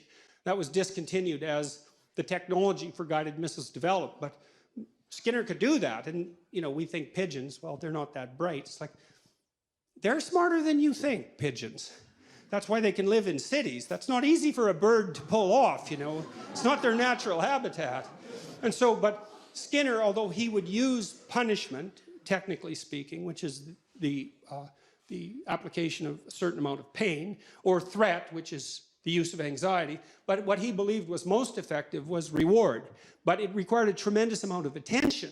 So, for example, if Skinner was trying to train a rat to climb up a little ladder and then across the ladder and then maybe do a pirouette and come down, which he could do with no problem, he'd wait, he'd just watch the rat, and then when it got close to the ladder, he'd give it a food pellet. Now, his rats were starved, by the way, down to 3/4 of their normal body weight, so they were pretty eager to work for food. It's not something you necessarily saw in the methodology section of the papers, but, and that's not a critique of Skinner, it's just an indication of how simplification takes place in laboratory experiments. But in any case, he'd wait for the rat to get near the ladder and give it a food pellet. And soon the rat would be hanging around the ladder quite a lot. And then now and then, just more or less randomly, the rat would put a paw up on the ladder. Food pellet. Well, then the rat would hang around the bottom of the ladder with paw up.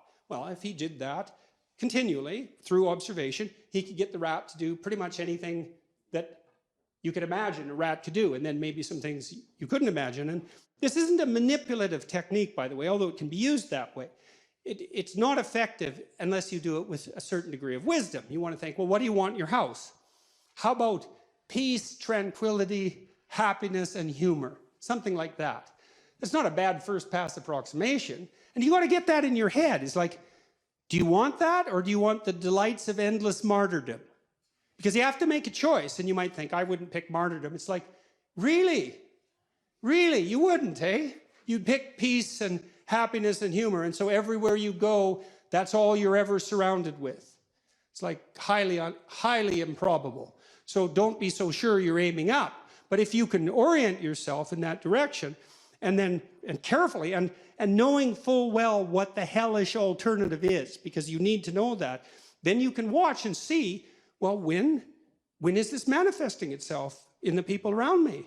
And then you can tell them in detail, I noticed today, we're having a discussion at dinner, you know, and you made a spectacularly witty remark right at the right time, and it was provocative but not annoying, and so good work. And then the kid thinks, oh my God, did you notice?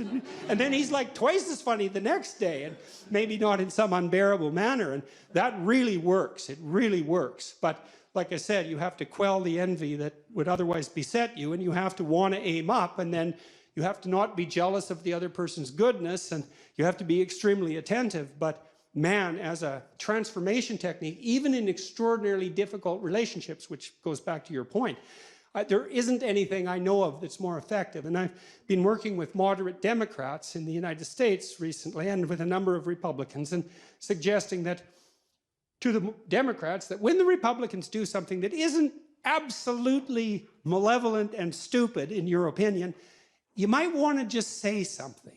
Like, that's not as bad as it could have been, you know, something at least. And the same for the Republicans in relationship to the Democrats, and that because it's also one of the ways that you can reduce the tit-for-tat proclivity, right?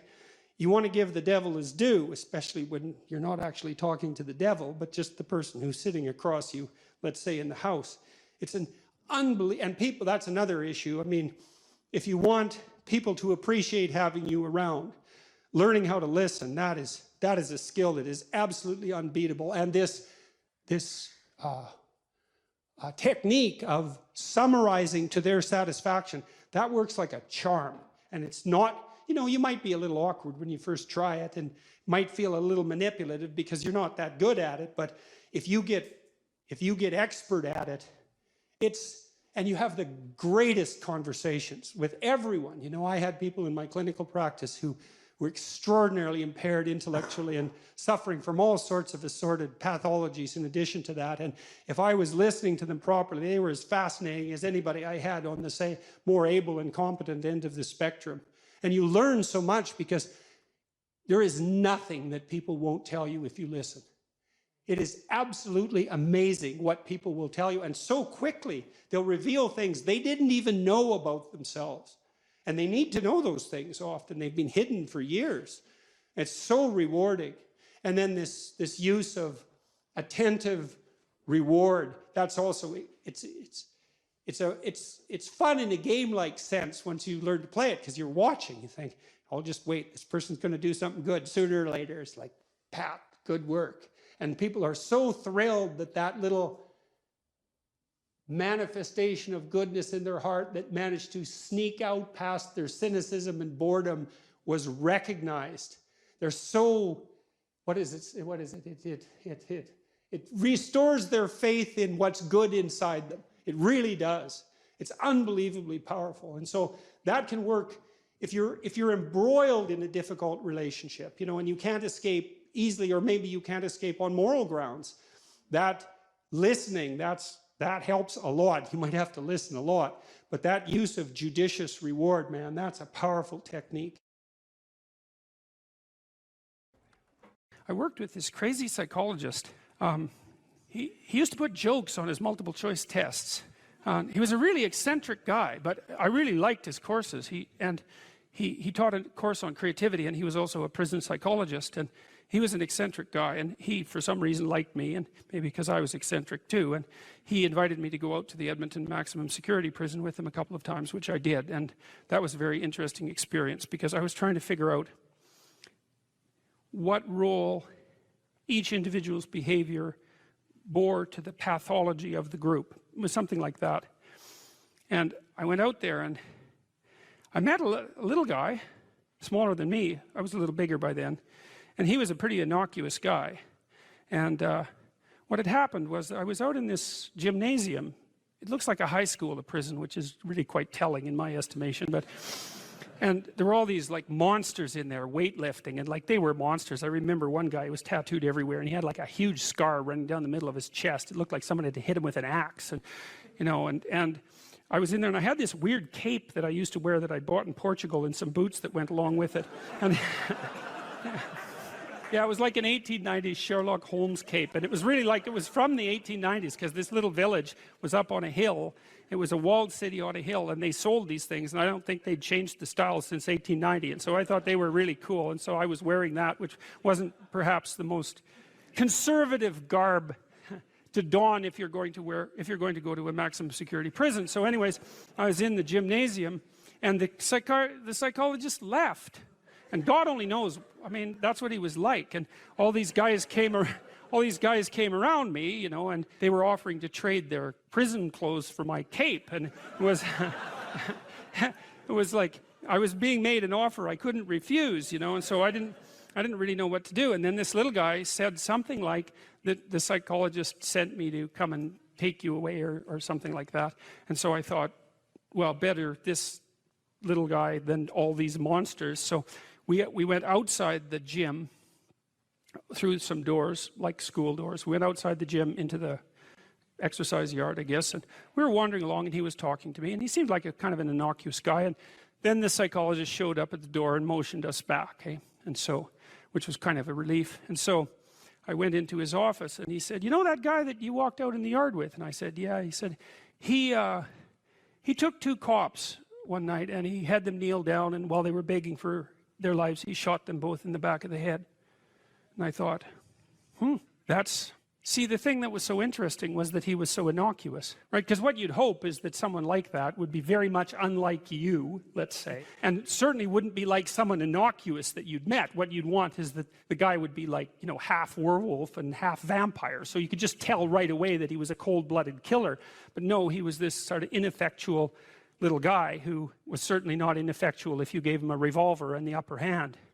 And so that made me think a lot about the relationship between being innocuous and being dangerous. And then another thing happened. I met another guy out there, and then a week or 2 later I heard that he and a friend of his had held another guy down and pulverized his left leg with a lead pipe, like just pulverized it.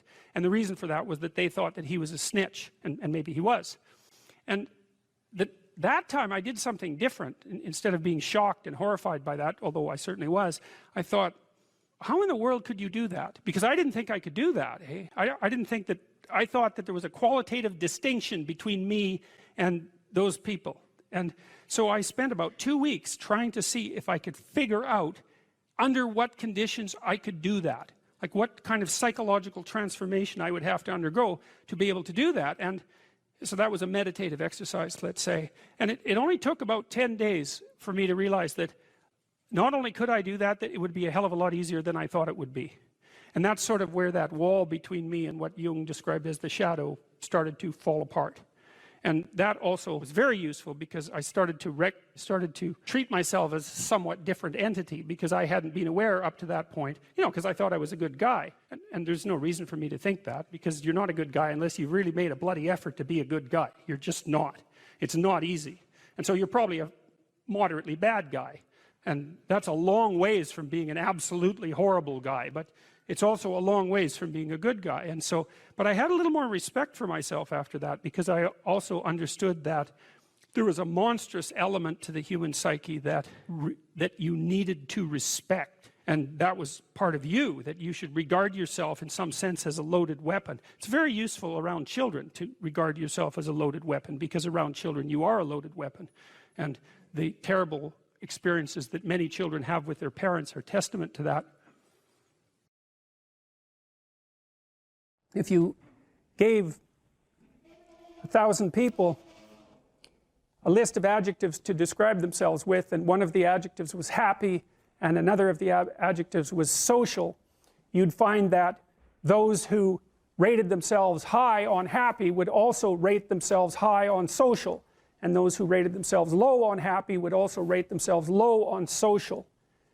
And by looking at those patterns of covariation, you can determine what the essential dimensions are of human personality. One of the dimensions is roughly happiness. That's extroversion.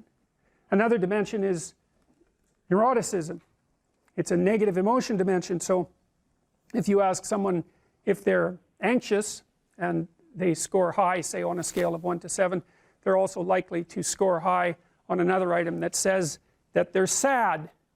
And it turns out that negative emotions clump together, and so that people who experience more of one negative emotion have a propensity to experience more of all of them.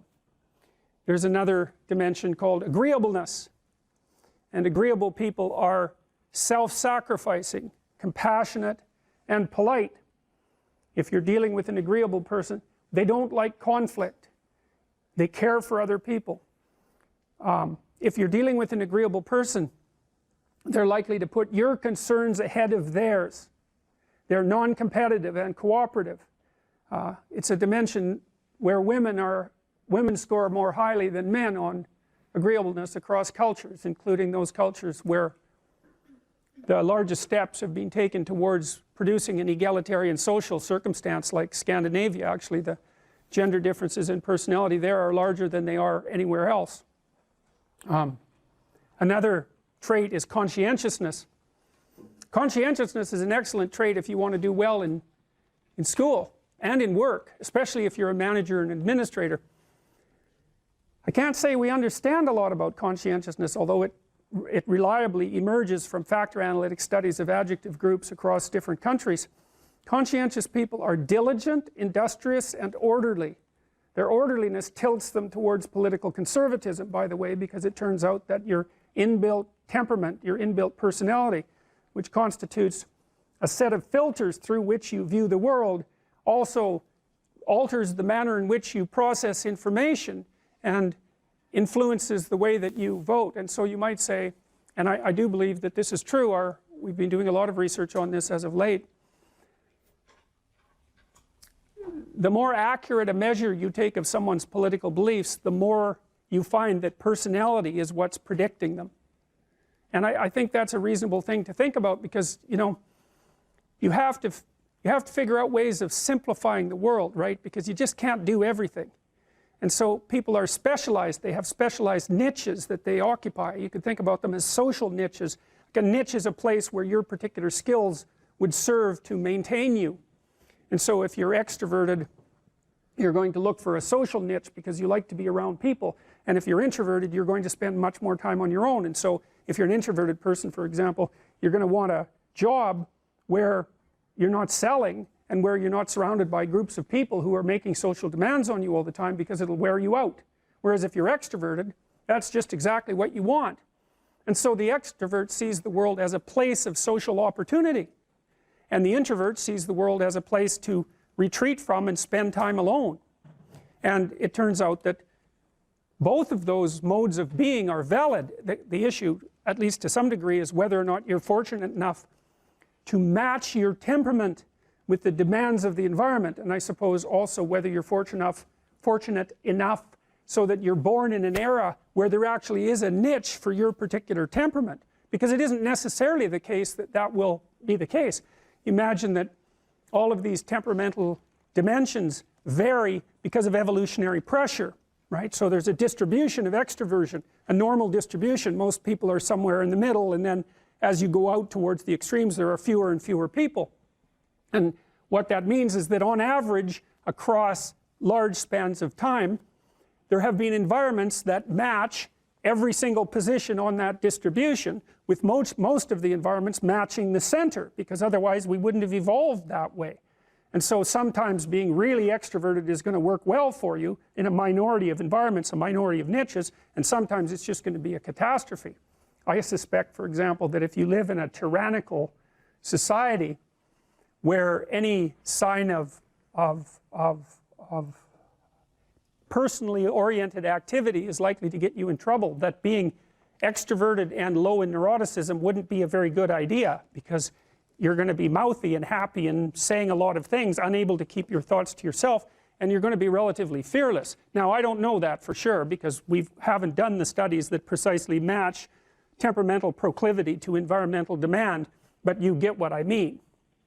So conscientious people, anyways, conscientious people are industrious and orderly. We know a little bit about orderliness. It seems to be associated, strangely enough, with disgust sensitivity, which I suppose isn't that surprising. You know, if you take an orderly person and you put them in a messy kitchen, they respond with disgust and want nothing more than to straighten it all out and organize it and clean it. And there's tremendous variability in orderliness. And as I said, orderliness predicts political conservatism. It's not the only thing, but it's certainly one of the things. The correlation between conscientiousness and grades is about 0.4. It's about 16% of the variance. It's the second best predictor of university grades after intelligence. We'll talk about intelligence during this course too. Intelligence is actually a relatively straightforward concept.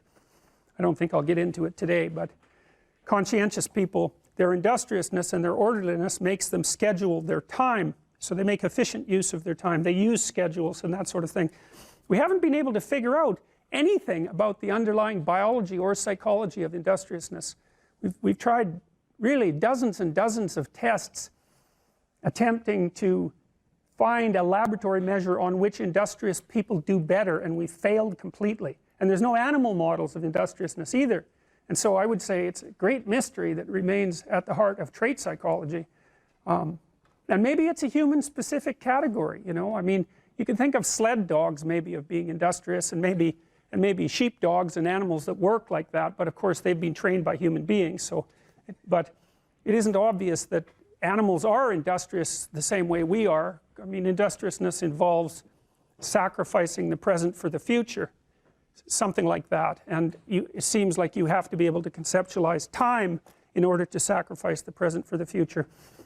One of the things that I would recommend that you do as students in this course, and maybe in every course, speaking of industriousness, is come up with a plan of attack for the course and use a scheduler. You know, if you treat your university career like a full-time job, you're much more likely to succeed. And if you keep up on the readings and you keep up on the essays and all of that, then you're much less likely as well to fall into despair when you get too far behind.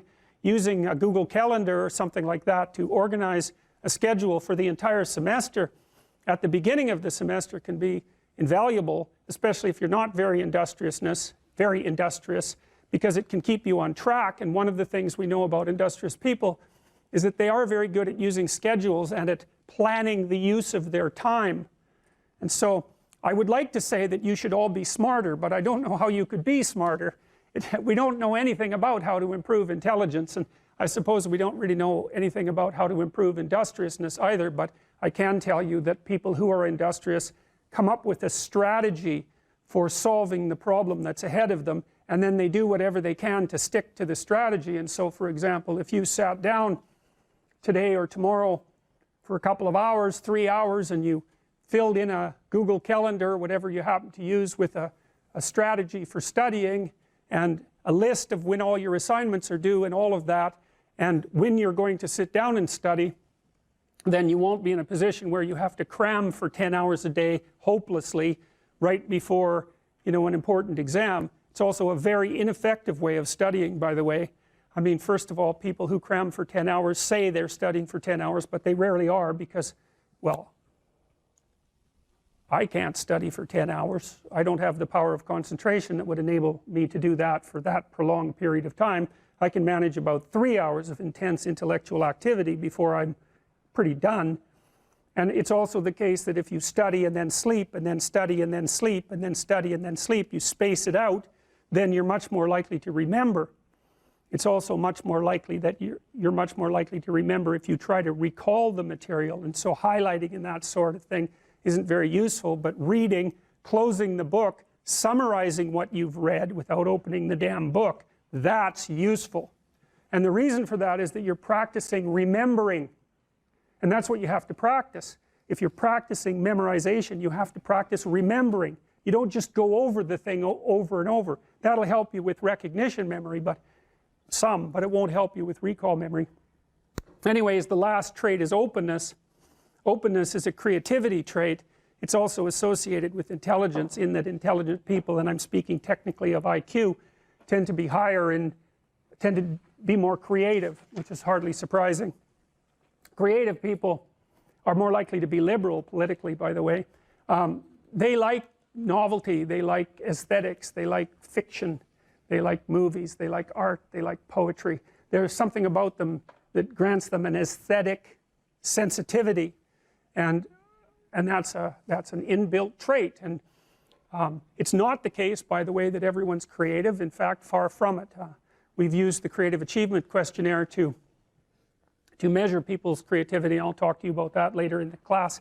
And the Creative Achievement Questionnaire takes 13 dimensions of creativity, so you know, writing, dancing, acting, scientific investigation, entrepreneurial activity, architectural activity, cooking, there's a handful of others, singing, etc. You know, the sorts of things that you would assume that people could be creative about. And then it asks people to rate themselves on a scale from 1 to 10 on their level of achievement with regards to all those creative domains, with 0 being I have no training or proficiency in this area, and 70% of people score 0 across the entire Creative Achievement Questionnaire. A tiny proportion of people are outliers, way out, and they're creative in many dimensions simultaneously and exceptionally creative. And it turns out, as you'll find out, that that pattern, which is called a Pareto distribution, where most people stack up at 0 and a few people are way out on the creative end, characterizes all sorts of distributions, like the distribution of money, for example, which is why 1% of the people have the overwhelming majority of the money. It's a different 1% across time. It churns, and you're much more likely to be in the 1% if you're older, logically enough, because one of the things you do as you age is you trade youth for money if you're fortunate. I don't think the trade is really worth it, but that's the best you've got. So anyways, those particular traits, you can think of those as ways that you simplify the world, right? There's lots of different places that you can act in the world, and there's lots of different ways you can look at it and survive. That's why you can be a plumber and a lawyer and an engineer, and those all work, right? Even though they're very different modes of being. And you can have different personalities and survive, as long as you're capable of finding the place where your particular filters and behavioral proclivities match the demand of the environment. And a huge part, I would say, of successful adaptation is precisely that. Here's some items, so you guys can do a quick big 5 on yourselves, and I'll tell you the upside and downside of it. So if you're orderly, you follow a schedule. How many of you follow a schedule? Okay. And how many of you don't? Okay, so one thing I would recommend is that you do. And I'll tell you why. Like, intelligence is a very good predictor of academic performance. And there's not a lot you can do about your intelligence. I mean, you can squander it, but it's very difficult to improve it. Conscientiousness, well, it's a trait too, so it's hard to work on, but we know that conscientious people get better grades, and it's reliable, and it's a powerful effect. And so if your time use is organized, then the probability that you're going to be successful is very high. So one of the things you might think about is make friends with a calendar, like Google Calendar or something like that. And I can tell you some tricks about that, because really it is important. Like, and I'm not kidding around about this. If you're low in conscientiousness, it's really going to trip you up as you walk through life. There's not very many advantages to it that I've been able to see, and I'm not assuming that just because you don't follow a schedule, you're low in conscientiousness, but it is one of the items that mark it. The advantage I've seen so far to being unconscientious is that if you become unemployed, it doesn't bother you as much. And I mean, that actually turns out to matter in some situations. So like, you know, if a big company has to shed 50% of its employees, it's the conscientious people are going to suffer themselves to death for it. And the unconscientious people, they're not going to care anyways, because they weren't working anyways. So it doesn't matter if they have a job or not. So here's one way of thinking about making use of a schedule. Often people are afraid of schedules because they think of them as a trap. You know, you make a schedule and it's like this little prison that you have to live inside, and you know, and all you're doing in your schedule is putting down things you have to do or should do, and so, you know, there's not a lot of fun in that. And so not only is it a trap or a prison, but it's kind of an unpleasant one. But a way to work with the schedule in a lot more sophisticated way is to think, well, I'm going to plan the next week, say, because you plan it day by day, but we'll take the week as the unit level of analysis and think, well, I'd like to plan a week I'd like to have. And then your schedule all of a sudden becomes a tool for increasing the quality of your life. And that's a whole different issue. you know, because you might think, what's the emotion that you suffer, assuming you suffer one of these emotions, if you have an essay that's due and you're not doing it? Like, would you regard that as a pleasant emotion or unpleasant emotion? Okay, so do you think you can characterize the unpleasantness? Like, what kind of emotion is it? It's guilt, okay. Anything else? Frustration? Yeah, so you're sort of frustrated with yourself. Yeah, you need a slap, right? You think, I need a slap. So, okay, so guilt, anything else? Anxiety? Restlessness? So that's kind of an agitation. Yeah, it's because your body knows you should be doing something, but you know, you're not pointing it in the right direction, so it's shame? Is that reasonable? So, okay, so the reason I was asking you about that is because, you know, most of the negative emotions are associated with neuroticism, but some of them seem to be associated with conscientiousness. And the conscientious negative emotions seem to be guilt and shame, fundamentally. And so recent research, and really recent, I only got this paper like a week ago, I think it's about 4 months old, seem to indicate that conscientious people feel less guilt, but they're more guilt prone. So if they don't do something, that makes them guilty, but they organize their time so they are doing the things they're supposed to do, so then they don't feel guilty. So anyways, back to the schedule. So, all right, you think about your week and you think about your day, and you think, well, how would you improve the quality of a given day or a given week? Well, one of the ways of improving it is to not put yourself into the situation where there are things hanging over your head that you have to feel guilty and ashamed about, because that's a very unpleasant way of being. And you know, if you have an essay that's due in a week and you're procrastinating, then the fact that you have to do that essay can ruin the whole week. And even when you're doing something that's positive, hypothetically, it's kind of that horrible kind of positive that you experience when you know that you should be doing something else. And so that's when you end up watching YouTube videos about like dancing cats or something like that. You know, and it's at best it's a guilty pleasure. It's not a pleasure at all. You think like, what the hell am I doing watching videos of dancing cats, you know? But then you know that you're procrastinating, and that's low quality, very low quality existence. So if you use your schedule, you can think, okay, well, here's some times that I'm going to do this work. And then you can also sort of ask yourself about that when you're designing your schedule. Because you don't want to design a schedule like you're Adolf Hitler telling yourself what to do, you know, because you're not going to comply with it then. What you have to do if you're going to design a schedule is you have to ask yourself, all right, I'm going to set aside some time to study over the next week or to do this essay or whatever it is. How much time would I actually spend studying? An hour or two a day might be a worthwhile thing to schedule in, and I would say don't schedule in more than that to begin with, because then you'll fail and then you'll stop using the schedule.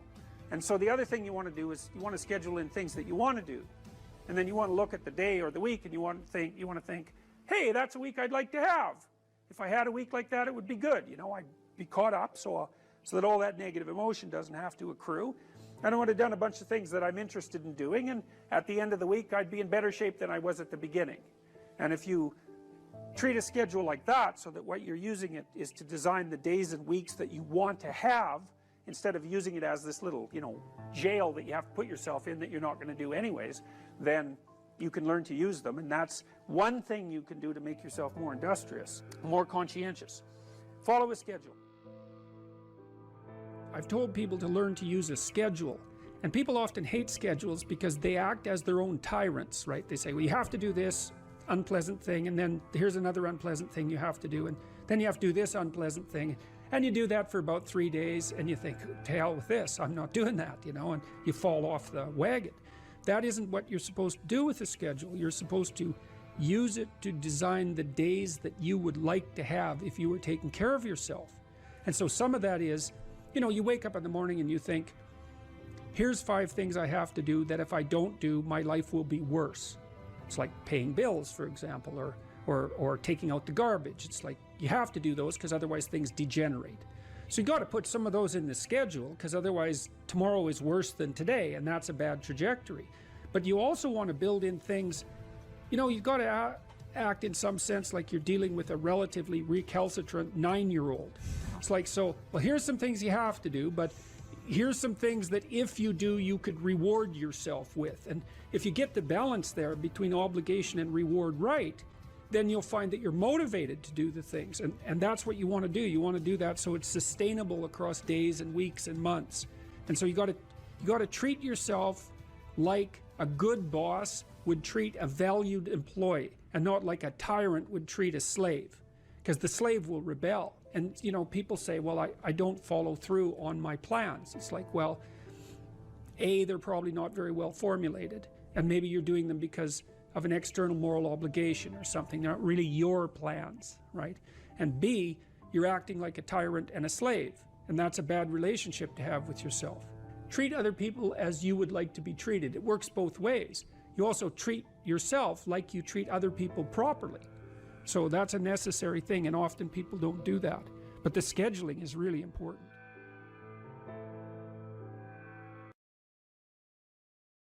If you dare to do the most difficult thing that you can conceptualize, your life will work out better than it will if you do anything else. Well, how are you going to find out if that's true? Well, it's a Kierkegaardian leap of faith. There's no way you're going to find out whether or not that's true unless you do it.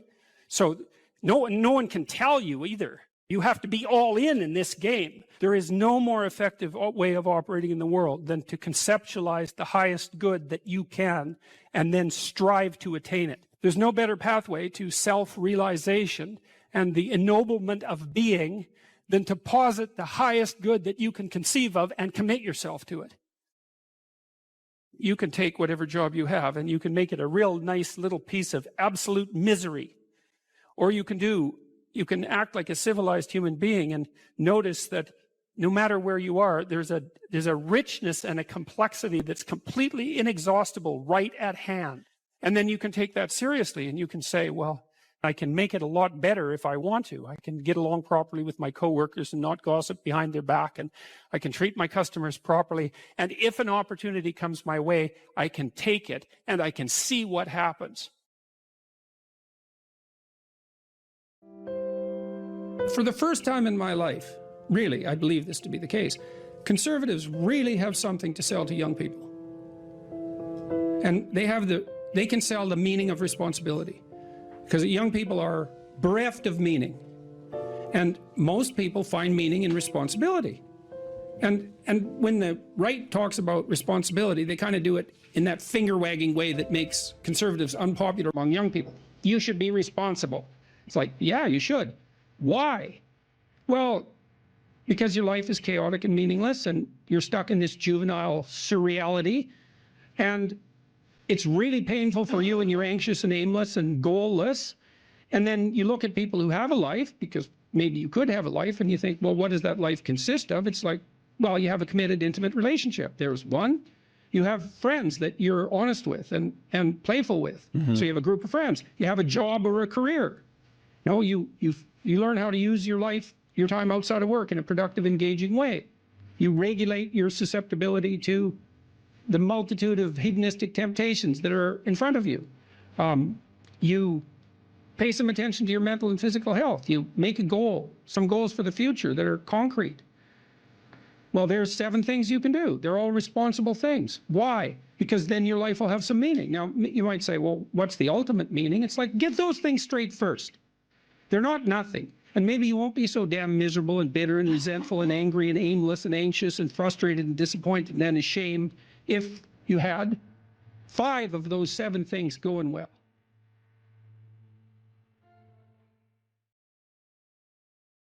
Why be literate? Do you want to be competent and dangerous, or do you want to be vague and useless? Because those are your options. And I don't care what your job is. If you're a plumber, great respect for plumbers, by the way, and you're articulate, you can negotiate with your clients, you can introduce your coworkers, you can make a case for your employees, you can advertise your services, you can think through your problems. You're firing on all cylinders. Our whole culture is based on the idea of the supremacy of the word. Our whole culture is based on the idea that it is the word itself that extracts habitable order from chaos and possibility. And the reason our culture is predicated on that is because it's a deep truth. And to the degree that our culture actually embodies that, it works. So that's an interesting thing. Well, so let's say you go over your past with a fine-tooth comb and you decide you're going to take responsibility for everything that you did that was wrong and everything that you failed to do that you could have done that was right. It's like, does that change the world? It's like, depends on how thoroughly you do it. You might say it changes the world like nothing else possibly can. And I think that that's actually right. You have to allow yourself a certain latitude for error. And that's a useful thing to know too. One of the things I tell people when they're trying to develop a vision for their life or an implementable plan is make a bad plan. Like, make the best one you can, but don't get obsessive about it. It's like, make a plan, implement it. You'll figure out when you implement it why it's stupid. Exactly. And then you can fix it a little bit. When my clients first come to see me, one of the things I often ask them is, okay, well, let's say you look a year ahead. What do you want? What are we aiming at? What would, your life isn't the way you want it to be. How would it look if it was the way you wanted it to be? Or at least partly that way. Then we aim at that, right? And we look for impediments, psychological impediments, fears, avoidance strategies, that sort of thing. And we develop strategies. And we try to move towards that, I would say, ideal. All right. To understand the categories of myth, we'll say, we have to understand something about the nature of categorization. Now, categorization is a tricky thing, and we're going to run through some complicated ideas relatively quickly. You know, you think you put things in the same category because they're similar, but the problem is that, first of all, that's not an answer. It's just a restatement of the initial proposition. And second of all, you can put things in the same category that are by no means identical, and you often do that. And third, it's things that are similar are often also importantly different. And so picking which element of similarity, you know, like let's say you have a group of books. Well, are they the same? Well, obviously no, because, well, unless they're, you know, all the same book. But the category of books is a pretty strange category because the content of the books differs completely. Well, you could still make a group of books and you pick some arbitrary element that unites them and consider that grounds to make a category. There's other categories, more scientific categories, and scientific categories tend to actually contain things that are very, very similar across multiple dimensions. Like protons are like that. As far as I can tell, there's nothing that distinguishes one proton from another, and the same with electrons. And you know, the set of triangles is like that because you can define it precisely. But most of the categories that human beings use aren't so neat, and the problem with that is that unless the categories are neat, like scientific categories, it's very difficult to investigate them scientifically. So for example, you might do research on a group of people with anxiety disorders, but the problem with that is that the anxiety disorder category is so heterogeneous that it's almost impossible to identify the commonalities across all the people who are in that category, and that's partly because the category isn't actually a scientific category. It's a hybrid category. It's a practical category. I can give you an example of that.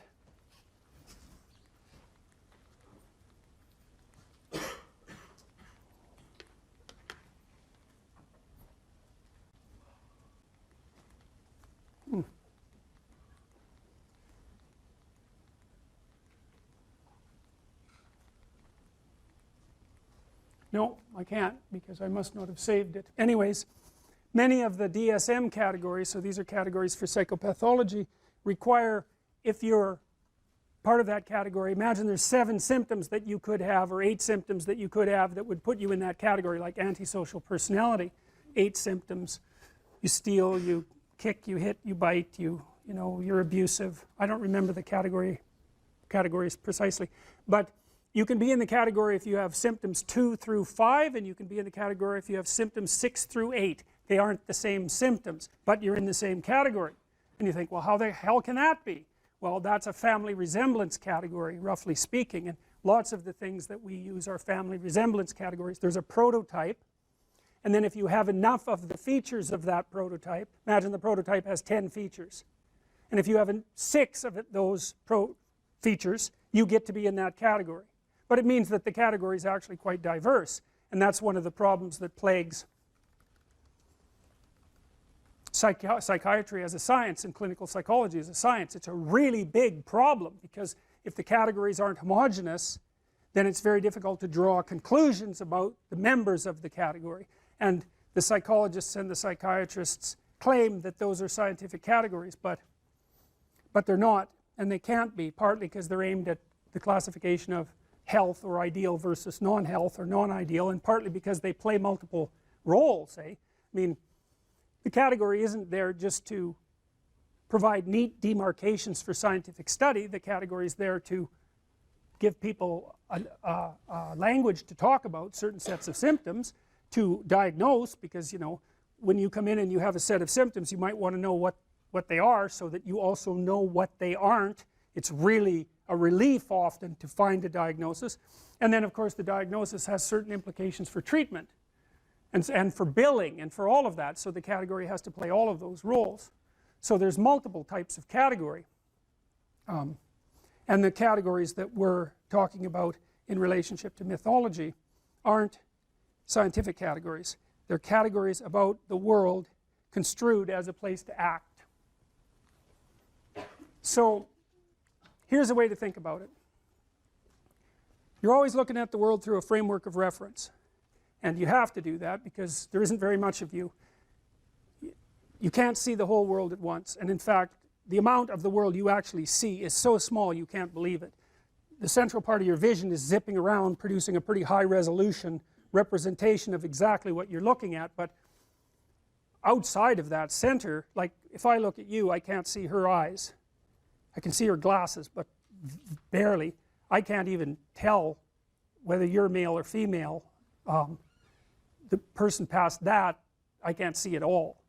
Now you don't notice that, you know. You don't notice that you're that blind because your central vision is always popping around, illuminating that tiny space. But you're so damn blind, it's just mind-boggling. And I'm sure some of you have seen the invisible gorilla video, you know, where a gorilla comes into the video and you don't notice, which is somewhat shocking because you would think that you would notice a gorilla. But what happens is that you actually don't notice something unless it interferes with what you're doing. And because what are you going to do? Notice everything? You can't do that. You can hardly notice anything. So what you do is you pick something to focus on. It's usually something that you value, because why else would you focus on it? So that means that your value system determines the direction of your perception. Bloody well think about that for a minute. That's a Buddhist idea, right? People live in a kind of illusion, and sometimes that illusion causes suffering, and they can transform the way they look at the world, and that can release them from their suffering. But the idea that you do live in an illusion, well, I don't know if it's exactly an illusion, but you certainly do live within a framework of perception that's determined by your values. Now that is so weird, you know, because we never think of the world as something that reveals itself through our values. But of course it does, because you look at what you want.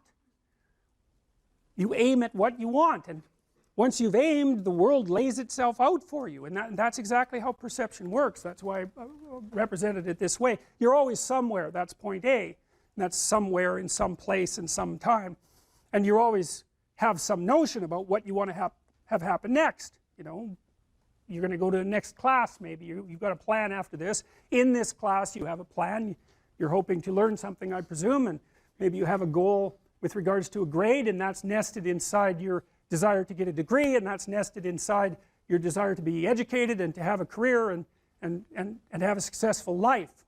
So attending to me at the moment, the reason you're doing that is because all of those values exist within you simultaneously, focusing your attention.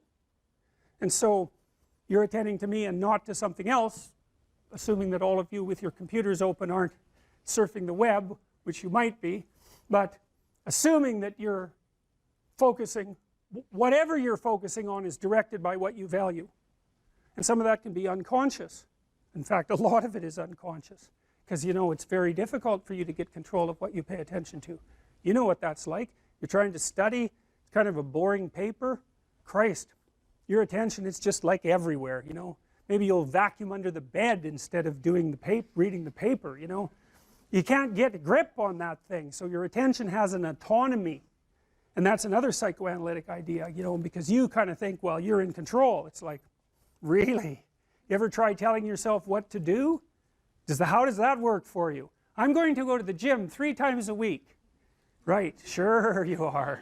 Yeah, I'm going to quit eating sugar for a month. It's like, how long does that last? It's like 15 minutes, and you're eating like 3 chocolate bars. You know, if you take people, and I told you this, and you expose them voluntarily to things that they are avoiding and are afraid of, you know, that they know they need to overcome in order to meet their goals, their self-defined goals. If you can teach people to stand up in the face of the things they're afraid of, they get stronger. And you don't know what the upper limits to that are, because you might ask yourself, like, if for 10 years, if you didn't avoid doing what you knew you needed to do, by your own definitions, right, within the value structure that you've created, to the degree that you've done that, what would you be like? Well, you know, there are remarkable people who come into the world from time to time, and there are people who do find out over decades-long periods what they could be like if they were who they were, if they spoke their being forward. And they get stronger and stronger and stronger, and we don't know the limits to that. We do not know the limits to that. And so you could say, well, in part, perhaps the reason that you're suffering unbearably can be left at your feet, because you're not everything you could be, and you know it. And of course, that's a terrible thing to admit, and it's a terrible thing to consider, but there's real promise in it, right? Because it means that perhaps there's another way that you could look at the world, and another way that you could act in the world, so what it would reflect back to you would be much better than what it reflects back to you now.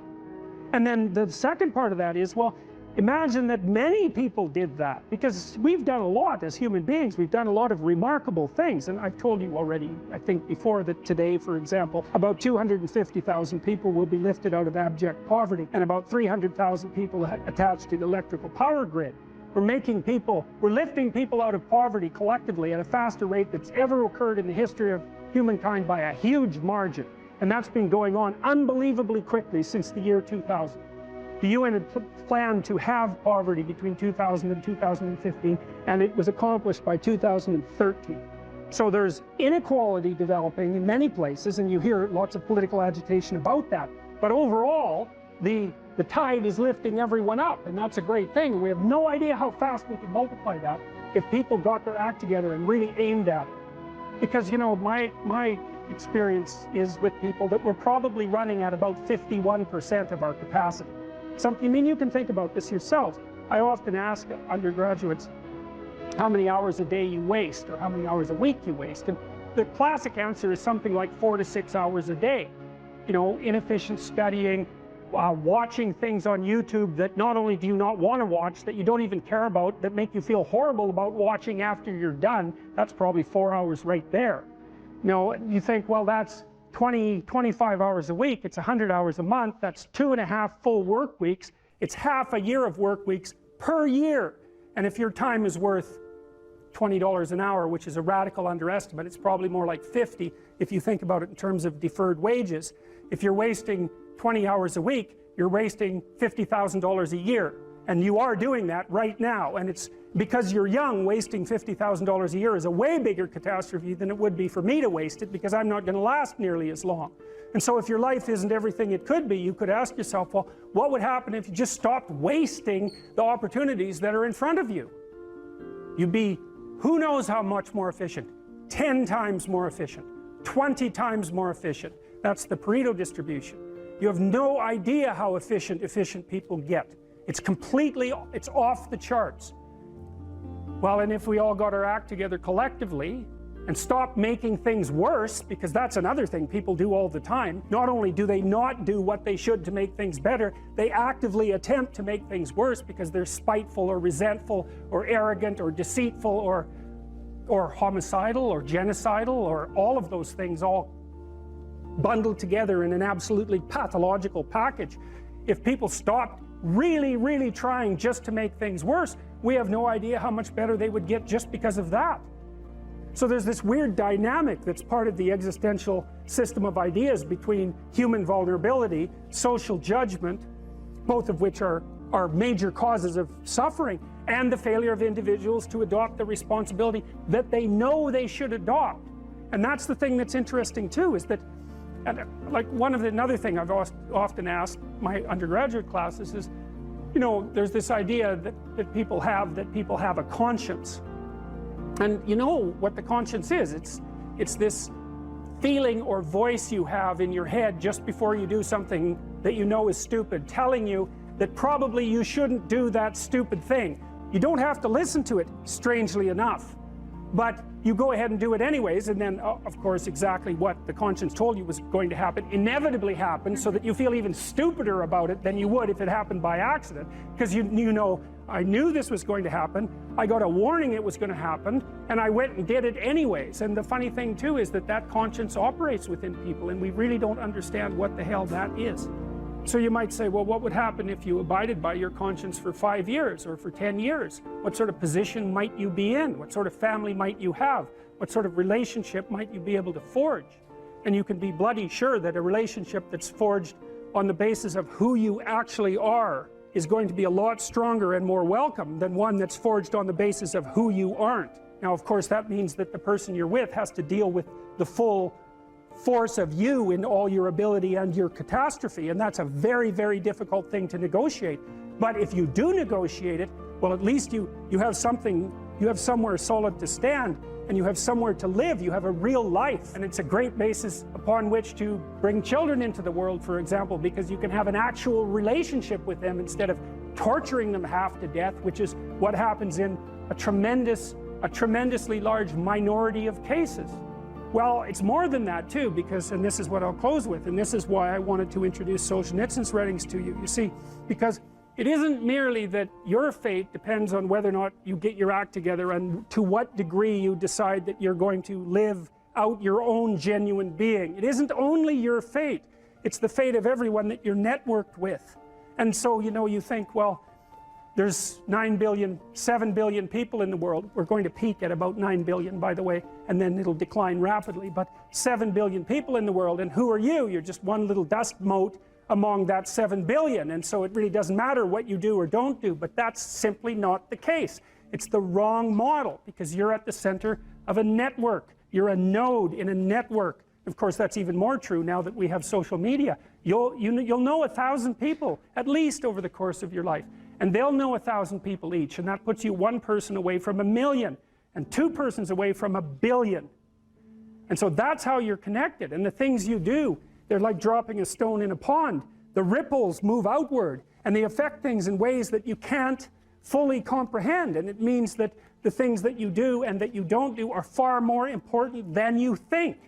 And so if you act that way, of course, the terror of realizing that is that it actually starts to matter what you do. And you might say, well, that's better than living a meaningless existence. It's better for it to matter. But I mean, if you really asked yourself, would you be so sure if you had the choice? I can live with no responsibility whatsoever. The price I pay is that nothing matters. Or I can reverse it and everything matters. But I have to take the responsibility that's associated with that. It's not so obvious to me that people would take the meaningful path. Now, when you say, well, nihilists suffer dreadfully because there's no meaning in their life, and they still suffer, yeah, but the advantage is they have no responsibility. So that's the payoff, and I actually think that's the motivation. Say, well, I can't help being nihilistic. All my belief systems have collapsed. It's like, yeah, maybe. Maybe you've just allowed them to collapse because it's a hell of a lot easier than acting them out. And the price you pay is some meaningless suffering, but you can always whine about that and people will feel sorry for you, and you have the option of taking the pathway of the martyr, so that's a pretty good deal, all things considered, especially when the alternative is to bear your burden properly and to live forthrightly in the world. Well, what Solzhenitsyn figured out, and so many people in the 20th century, it's not just him, even though he's the best example, is that if you live a pathological life, you pathologize your society. And if enough people do that, then it's hell. Really, really. And you can read the Gulag Archipelago if you have the fortitude to do that, and you'll see exactly what hell is like. And then you can decide if that's a place you'd like to visit, or even more importantly, if it's a place you'd like to visit and take all your family and friends, because that's what happened in the 20th century. I had an interesting experience the other day. I went to the keg I go there because I have food allergies, and they're very careful with people who have food allergies. And the waiter took me to the table, and he said that he had been watching my lectures, and that's a very common experience. And he was happy about that, and he said that he'd had 2 promotions at the Keg in the last 4 months because he'd been watching my lectures. And I really found that an affecting experience because, you know, you might say, well, he's working as a waiter at the Keg, and there's nothing particularly heroic about that. And I disagree with that, actually, because I don't care where you're located, you can do a hell of a job, and I mean that literally. You can take whatever job you have, and you can make it a real nice little piece of absolute misery.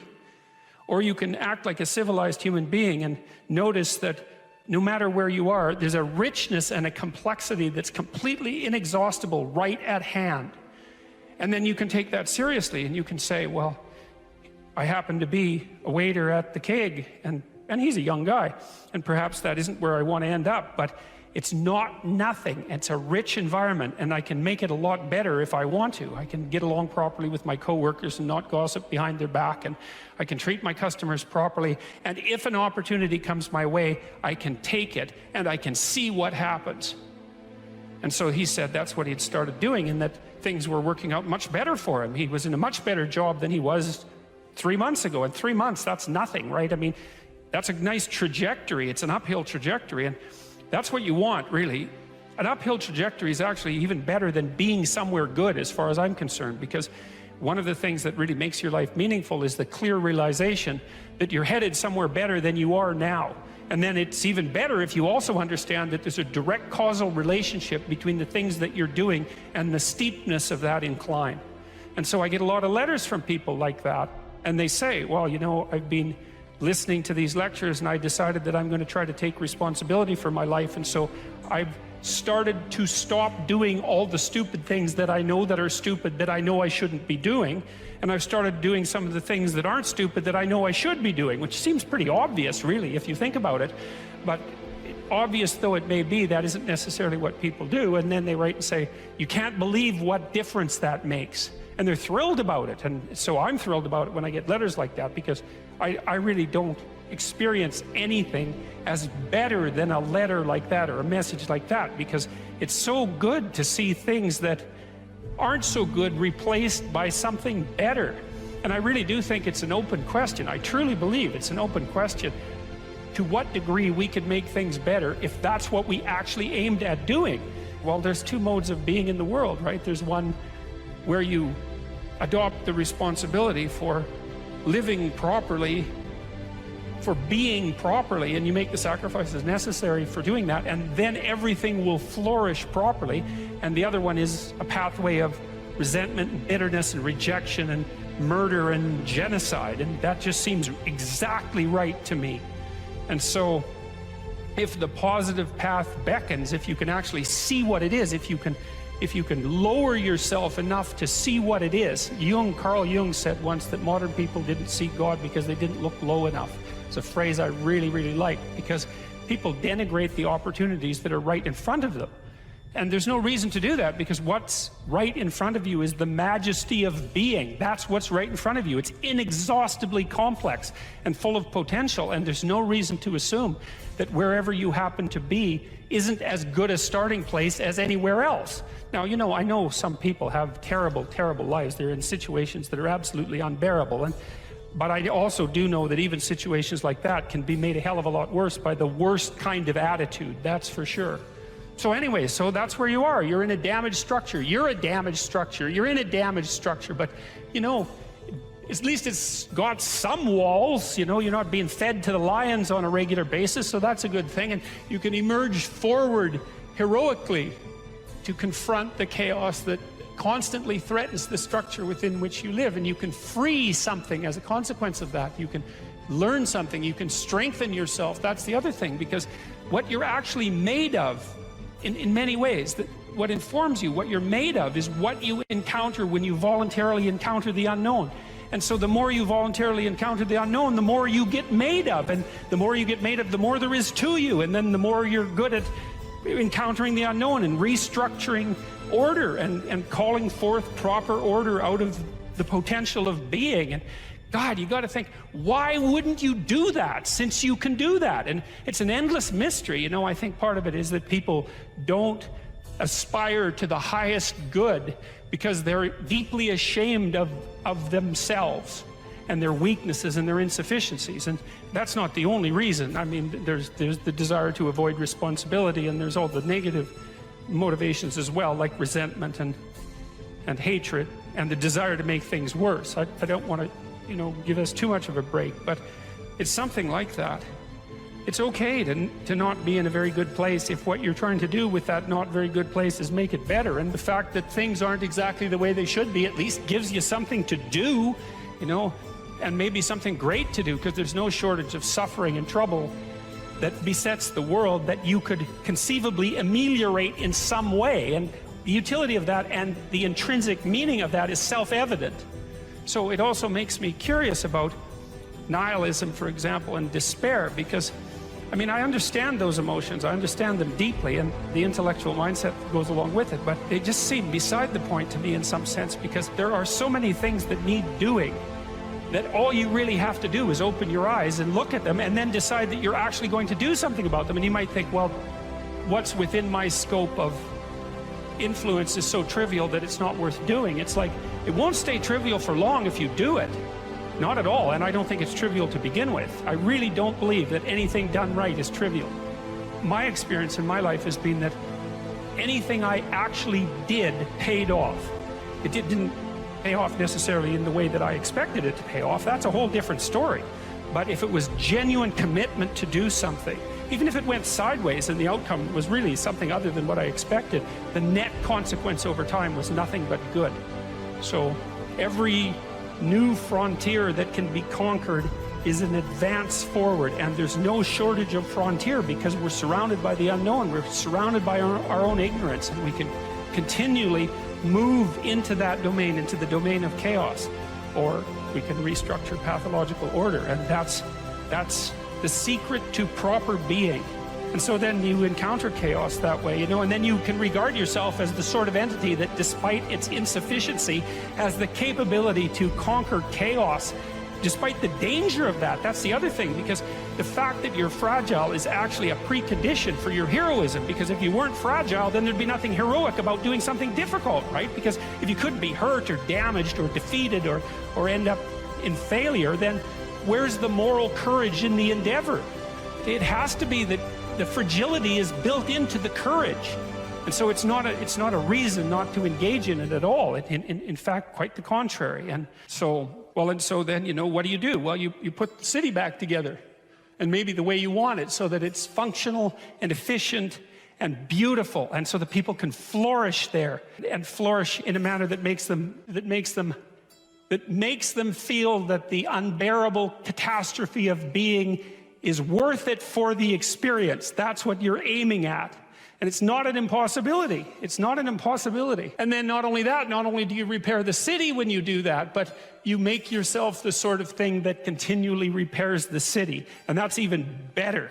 That's the end goal, because it's not the repair of the city that's the goal. It's the transformation of yourself into the thing that continually repairs the city. And so there's just no reason for that not to happen. And the more it can happen, the better. This is one of the great stories of mankind, and this isn't the only variant of this story. There's many variants of it, but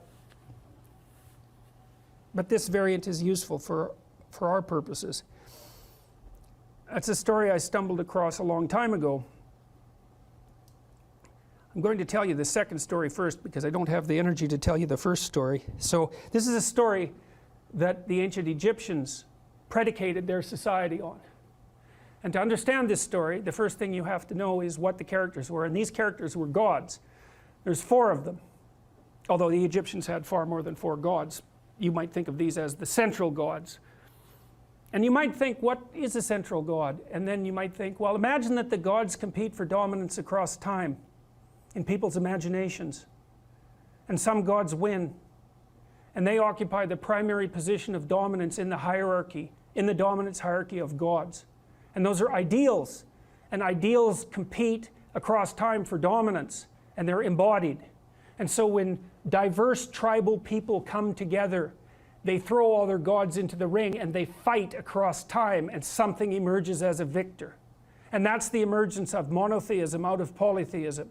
And it parallels the development of a unified morality within each of us as we develop across time.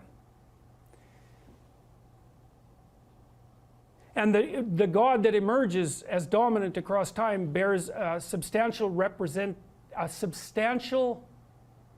resemblance. Imagine you have a set of gods in this locale that are competing across time, and something emerges as dominant. And then over here you have another set of gods that compete across time for dominance, and something emerges. You'll see major commonalities across the two things that emerge. And the reason for that is because the process of emergence that gives rise to both of them is similar in both situations. And that's part of what accounts for the cross-cultural similarity of high-order religious ideas. All right, anyways, you need to know the characters. Osiris. Osiris is the old king. He's Dumbledore for all intents and purposes. He's the old king. He's the spirit that established the Egyptian state when he was young. He was a great hero, but now he's old. And he's archaic, and he's willfully blind. That's Osiris. He has a brother, Seth. Seth is Set. And Set is Satan, because the word Satan comes from the word Seth and Set via the Coptic Christians. So he's a precursor to the Western idea of Satan. You have Isis. Isis is queen of the underworld, and Isis was the goddess of a religious structure that prevailed across thousands and thousands of years. Isis. And you have Horus. Horus is a falcon, and the Egyptian eye. Everyone knows that eye, right? The eye with the open pupil. That's Horus. And Horus is a falcon because falcons can see way better. They can see better than us. They can see better than anything else except for perhaps eagles. And they fly above everything.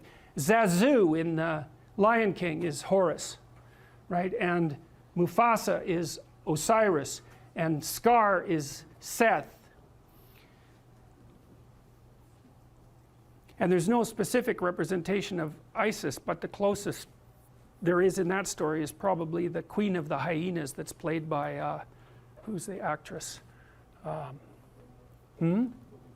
Yes, Whoopi Goldberg, that's right, because she's like the queen of the underworld, right? She's the queen of the hyenas that live out among the death. But, okay, anyways, Seth, Osiris, Seth,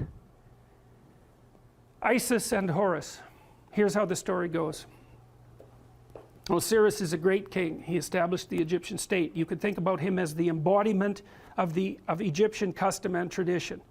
You could think about him as the thing that the pyramid represents, all right? But he was great when he was young, but he's not young anymore. He's old, and he's willfully blind. And what that means is that he doesn't see what he could see. He refuses to see what he could see. Why is Osiris old and willfully blind? Because that's what culture is. It's a paternal spirit that's old and willfully blind, and it's always that way, always that way. And the reason for that is because it's a construction of the dead. The dead aren't alive. They can't, so they're out of date, and they can't update themselves anymore. And you inhabit their corpse. And that's actually what happens in an earlier story that I'll tell you next week. The early Mesopotamian gods inhabited the corpse of their father, roughly speaking. Anyway, so Osiris was great and when he was young, but he isn't young anymore. He's old and he's willfully blind. He won't look where he knows he should look. He doesn't have the energy, or maybe he doesn't have the spirit. His brother Seth is not a good guy. And Osiris knows it, but he underestimates his malevolence and power. And so Seth wants to rule the kingdom. So what does that mean? It's easy. Every stable society is threatened by willful blindness and malevolence, always. Every bureaucracy has that proclivity to stagnate and to become blind. That's why corporations die all the time. That's why a Fortune 500 company only lasts 30 years. It's why we have to have elections. It's to stop the dead from staying in control for too long. Osiris turns a blind eye to Seth. Seth is happy about that. Same thing happens in the Lion King, roughly speaking. Seth one day waits for Osiris to make a mistake and to be weak, and he attacks him and he chops him up into pieces. and he distributes the pieces across the entire Egyptian state. In fact, the Egyptians regarded their provinces as pieces of Osiris's body. Okay, so now you can't kill Osiris because he's a god. And why is he god? A god because he represents the spirit of structure. And there's always structure. It can't be destroyed. It always reconstitutes itself. It can be hurt and broken into pieces, which is exactly what happens to Osiris. Things fall apart. Why? Because they get old and because malevolence undermines them. That's what the Egyptians were trying to sort out. Okay, so Seth distributes his Osiris all over Egypt so he can't get himself back together. Right? Things fall apart and they can't be brought back together. But the spirit of Osiris still lives in the pieces. So what happens? Order is demolished. What would you expect? Chaos emerges. That's Isis. Isis is queen of the underworld. She's Osiris's wife. Order and chaos, just like the yin and the yang. Order collapses, up comes the queen of the underworld. She's looking for order. Chaos cries out for order. She's looking for order. She goes all around Egypt trying to put Osiris back together. It's a state of chaos. She finds this phallus. She makes herself pregnant with it. And what does that mean? Well, it means it's like Geppetto in the belly of the whale. That thing has the potential to reemerge. The thing that collapses into its pieces is still alive. It can unite with the chaos and produce something new. That's the story of the dissolution of structure into chaos and then its revivification. Isis makes herself pregnant. She goes back down to the underworld. She gives birth to Horus. Horus is the Egyptian eye. He's the son of the great father and the great mother. He's a messianic figure. And in fact, much of the mythology that described Horus was extracted without much modification and then attributed to Christ. Very much, and you can read about the parallels. You can read about it online if you want. But there's any number of parallels. And of course, there is the mythology that the Jews came out of Egypt, and of course the Christians emerged from the Jews. And so there was a tremendous influence of Egyptian thinking on the development of these later ideas. And you see pictures of Isis with Horus on her lap that are virtually identical in content and form to the later pictures of Mary with the infant Christ. And that's the holy mother of God in the hero. It's not a Christian motif. It's far deeper than a Christian motif. It's a human motif. So Isis, queen of the underworld, gives birth to Horus, and Horus grows up outside the kingdom. Why? In the underworld. Because that's what human beings do. You're alienated from your culture. Always. Why? It's old and dead and corrupt. And so that leaves you growing up in chaos. What would you call? Alienated from your fundamental culture. That's the story of adolescence. Horus grows up. He can see. That's what differentiates him from Osiris. That's why he's a falcon. He goes and has a fight with Seth. And now the difference between Osiris and Horus is that Horus does not underestimate Seth. He knows exactly what he's up against. He goes and has a terrible battle with him, trying to get his kingdom back. Something else that's echoed in the Lion King story. And while Horus and Osiris or Seth are fighting, Seth tears out one of his eyes. Now why? Because Seth is the embodiment of destruction and malevolence, and no matter how conscious you are, if you encounter that, even voluntarily, the probability that it's going to damage your consciousness is extraordinarily high. That's why people don't do it.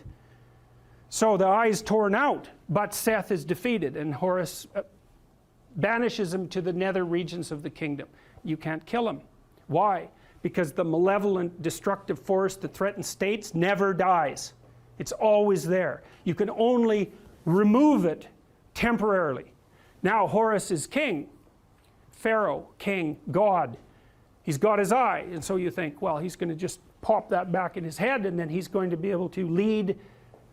He's going to be able to take his place at the uppermost pantheon of gods properly. But that isn't what he does. He takes his eye and he goes back to the underworld, just like Pinocchio going into the depths to rescue Geppetto. And down there is the spirit of Osiris, who's extant as a kind of half-dead ghost. And he gives Osiris his eye. Now Osiris can see. So what does that mean? You go down into the chaotic, when threatened by malevolence, even to the point of damage to your consciousness. You go down into the chaos and you find the dead spirit of your tradition and you give it vision. And so, provided with vision, Osiris regenerates, and then Osiris and Horus go back up to the world, linked together and rule jointly. And the Egyptians believed that the pharaoh, who had an immortal spirit, was the embodiment of the conjunction of Horus and Osiris. And that's what gave him sovereignty. And so you think about how brilliant that is. The Egyptians are trying to puzzle out who should lead, who should be pharaoh, and what do you have to be if you're going to be pharaoh in order for things to work. You have to be awake to malevolence and chaos, and you have to embody your tradition. And that puts you at the highest pinnacle of the dominant structure. And that's the same as, it's the same thing.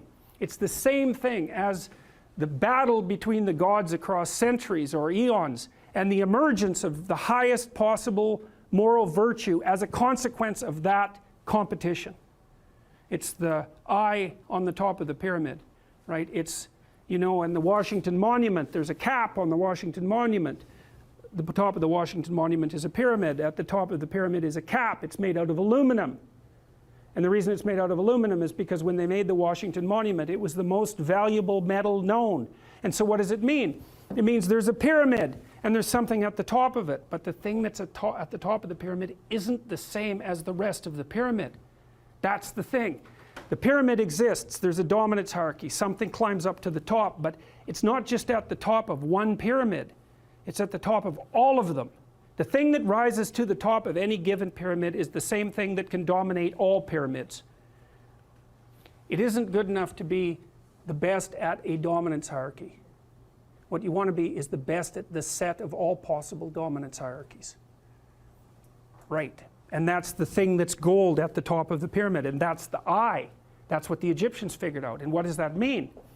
It means the thing that puts you at the top is attention. Pay attention. Keep your eyes open. It's not the same as thinking. It's not the same thing. It's like watching. And the thing about human beings is we can see.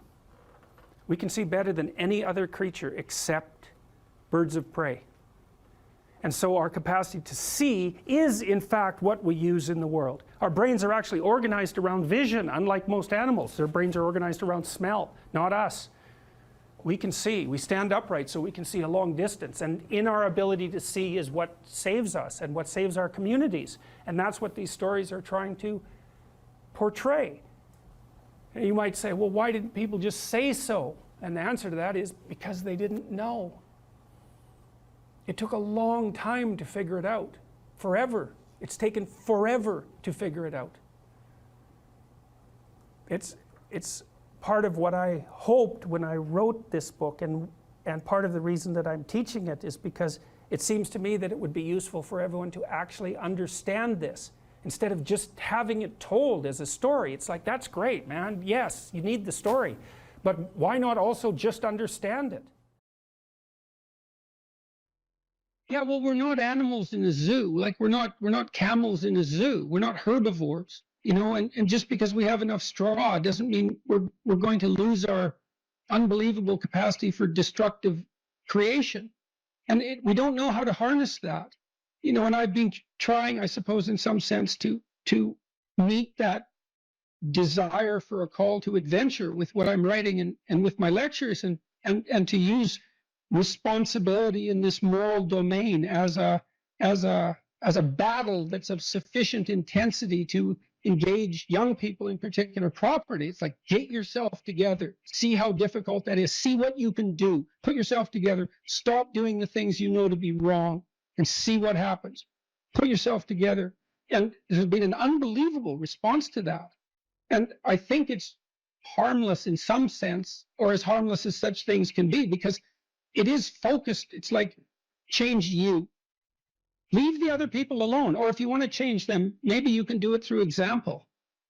You know, but they're not the problem. You have enough problems with yourself. It's like, well, what are you complaining about? You've got enough to eat. It's like, fair enough, you know, who wants to starve, right? And so it's even hard to fight against. Well, I should be grateful for that. And yes, you should, but it's not enough.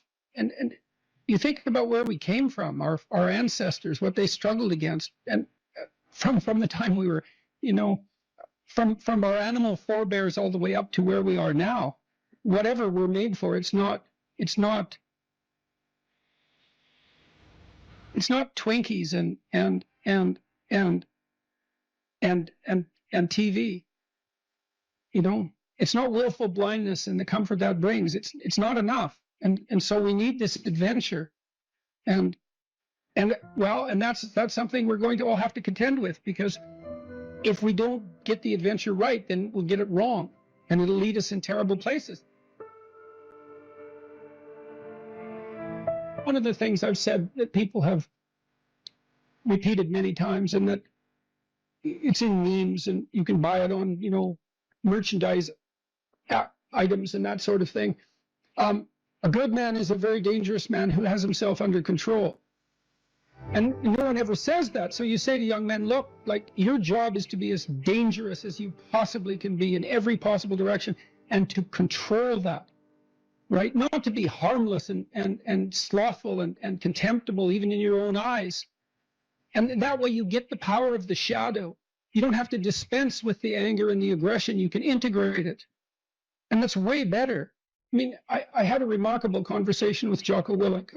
I felt that it was remarkable. It was very engrossing. And Willink, he's unlike me in many ways. I mean, he's a physical specimen of sort of unparalleled proportions to begin with. He's about 2 feet thick, and he's this military guy, highly disciplined, and also extraordinarily morally integrated. And he's an admirable person, because the danger is right there under the surface. But he has it rather than it having him. And we're uncomfortable with the idea that that's the proper route for socialization. We try to teach our children that only, cooperative games are acceptable. And they know in their hearts that that's a complete bloody lie. It's not technically sustainable. It's not even conceptually correct. I'm not saying I've solved it. I talk to Bjorn about this a lot. It's like, I love your message. Wouldn't it be wonderful to eradicate absolute poverty? And he does this great job technically of rank ordering global concerns, doing a cost-benefit analysis that's methodologically rigorous, and saying, look, we can devote money here. We'll get a 20-to-1 return, mostly in child nutrition, as it turns out. Couldn't we do an immense amount of good with targeted spending? And the answer is clearly yes. We could eradicate child poverty in the next 15 years. We probably will. We could do great things, but we don't know how to sell it. And that's a huge problem. I've never had more of a response from a crowd than when I draw a relationship between responsibility and meaning. Without fail, that brings the crowd to silence. And it's because that connection hasn't been made explicit sufficiently, I would say, is that we find meaning in responsibility. And there is a messianic call that's embedded in this. And you can translate that into get yourself together, see what you could become. And, much of Beyond Order is exactly that. It's push your limits, move beyond yourself, discipline yourself, but move beyond that discipline. Don't let that order constrain who you could be, because it's not a high enough order yet. And I would say, it looks like that is attractive to young people, and perhaps specifically to young men, but not only to young men, not only to the young. So, well, that's a problem that we have to address is, we are doing a lot of things right, but it's not romantic enough. The clinical experience and my lecturing experience has been unbelievably positive in the main. And the clinical experience was positive because I was always on the side of the part of the person that was oriented towards their own health and improvement. That was part of our contractual pact. I'd often make that explicit. It's like, I'm not here for unconditional positive regard. I'm on the side of the part of you that wants everything to be better, and we're going to discover where that is, and we're going to work to facilitate it. And people loved that, and it was so gratifying to engage in that work. It was constantly positive. I worked with a huge variety of people, from people who had nothing, no gifts, and were just off the edges of the world, to people who were unbelievably talented and gifted, the whole gamut. And that was absolutely wonderful to see that range of people. And the lecturing has been the same way. Like the lecture tour I did was immensely positive, too much positive even. You wouldn't think that would be possible, but it is possible. And I'm very positively oriented towards human beings in the main, despite I think we're great, flawed and terribly, but no wonder. No wonder. I mean, the burden we bear is absolutely, it's absurd. The existentialists made much of that. We have an absurd existence. We're aware of our own mortality. God, and we're animals. We're aware of our own mortality. What a burden. And yet here we are, and much of the time we're not corrupt and horrible. It's a miracle. So, it's a word of encouragement, and that's what people are responding so positively to in a time where everyone is told this story that, human activity is all a struggle for power, and that we're fundamentally a destructive force, and that we should rein ourselves in. And I'm not selling that message. It's a word of encouragement. You could be more than you are, and wouldn't that be great for everyone, including you? I worked with this crazy psychologist. He used to put jokes on his multiple choice tests. He was a really eccentric guy, but I really liked his courses. He taught a course on creativity, and he was also a prison psychologist, and he was an eccentric guy, and he for some reason liked me, and maybe because I was eccentric too, and he invited me to go out to the Edmonton maximum security prison with him a couple of times, which I did. And that was a very interesting experience, because I was trying to figure out what role each individual's behavior bore to the pathology of the group. It was something like that. And I went out there, and I met a little guy, smaller than me. I was a little bigger by then. And he was a pretty innocuous guy. And what had happened was, I was out in this gymnasium. It looks like a high school, the prison, which is really quite telling in my estimation. And there were all these like monsters in there, weightlifting, and like they were monsters. I remember one guy who was tattooed everywhere, and he had like a huge scar running down the middle of his chest. It looked like someone had hit him with an axe. And I was in there, and I had this weird cape that I used to wear that I bought in Portugal, and some boots that went along with it. And yeah, it was like an 1890s Sherlock Holmes cape, and it was really like, it was from the 1890s, because this little village was up on a hill. It was a walled city on a hill, and they sold these things, and I don't think they'd changed the style since 1890, and so I thought they were really cool, and so I was wearing that, which wasn't perhaps the most conservative garb to don if you're going to go to a maximum security prison. So anyways, I was in the gymnasium, and the psychologist left.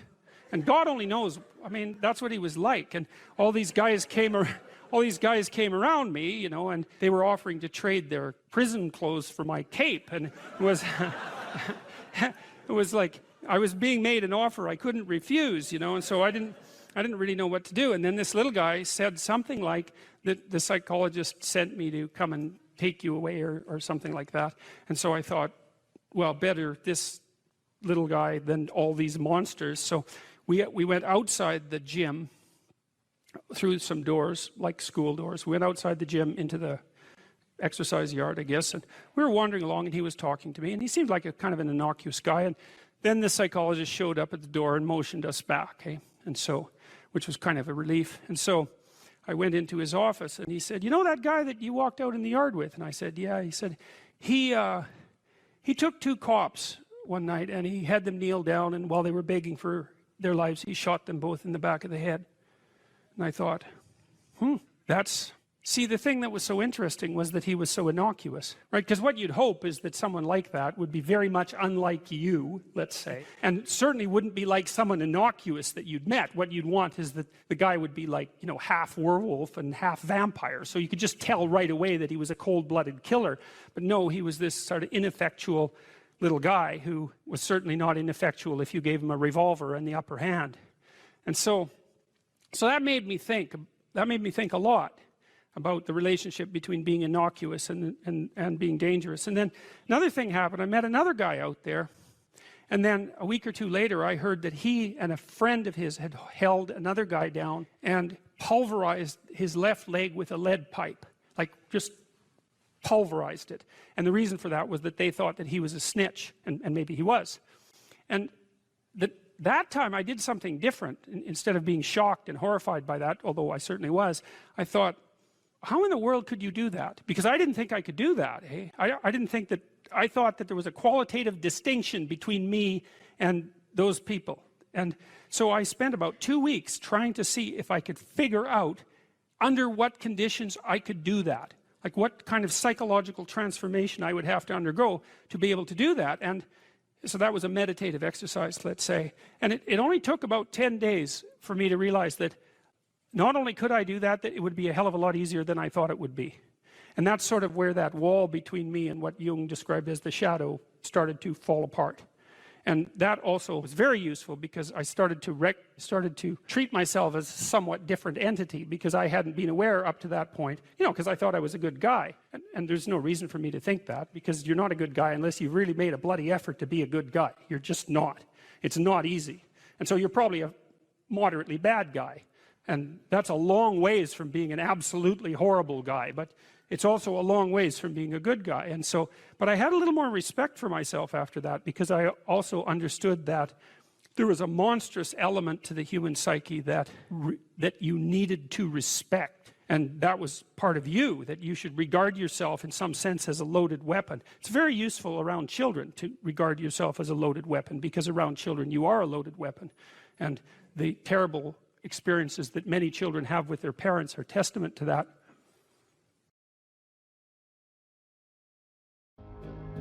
You said that a harmless man is not a good man. A good man is a very dangerous man who has that under voluntary control. How should people become more dangerous? Oh, becoming more articulate is definitely, I would say, that's the primary array of weapons. So, I mean, physical prowess is something, and it's not nothing, that physical confidence that comes along with that as well. But the same thing replicated at the level of the ability to communicate and to think, that's way broader field of battle and opportunity. So this is one thing that isn't taught well, especially to boys. It's more important to teach it to boys, I would say, because they're more skeptical of the educational enterprise in general, generally speaking, partly because they're less obedient, partly because they're less agreeable. That's particularly true for disagreeable boys. And agreeable boys get higher grades independent of their IQ and their academic achievement, because they're easier to deal with. So what do you tell disagreeable boys? There's nothing that makes you more formidable than verbal competence, than being able to articulate, be able to think, to marshal your arguments, right? It's a battlefield metaphor. Get everything in order, get all your information straight, to marshal your forces. And so, I mean, that's part of the reason that rap artists are so popular, especially among disaffected young men, black and white alike, because they're unbelievably articulate. Like, they have this incredible verbal prowess. It's unbelievably attractive, you know, and it's associated with genuine artistic and redemptive activity, often focusing on something that's approximately the voice of the underclass, let's say, but a powerful voice, right? And it's interesting to see how many young white guys identify with that. Was it Aldous Huxley that wrote Doors of Perception? Yeah. Yeah, so this is kind of an equivalent of that, right? That you have a experience which many people struggle to articulate. You take the best of us, the one that has the most precise, most articulate, erudite language. You drop them in and you say, okay, show us what you've learned. This is the equivalent, but for just a different community, a different sort of life, that maybe you don't have the ability to describe what it feels like to live on a council estate in Manchester or in, you know, one of the neighborhoods of Brooklyn or whatever it might be. And then this person can, and it feels like it's your voice. Yeah, well, you still, if you're a young man, you still feel alienated from your place as rightful heir of the proper kingdom. I mean, that's an existential truism for everyone, particularly for every young man, because he is an outsider in many ways. He's young and juvenile and not very highly valued, and then is in some sense hurt by the inadequacies of the current king, the current culture, and is easily turned against it because of that. And that's the machinations of the evil uncle. That's the King Arthur story. That's the story of Horus and Osiris. It's an ancient story. It's the story of Sauron, and it's there all the time. And you see in that, in rap music, in hip hop, all of that alienation being given an articulated voice in an artistic sense. And that's a good example of the power verbal facility, and that's the route to, let's say, marketing education to young men. It's like, you want to take your rightful place in the kingdom? It's like, get your tongue straight, man.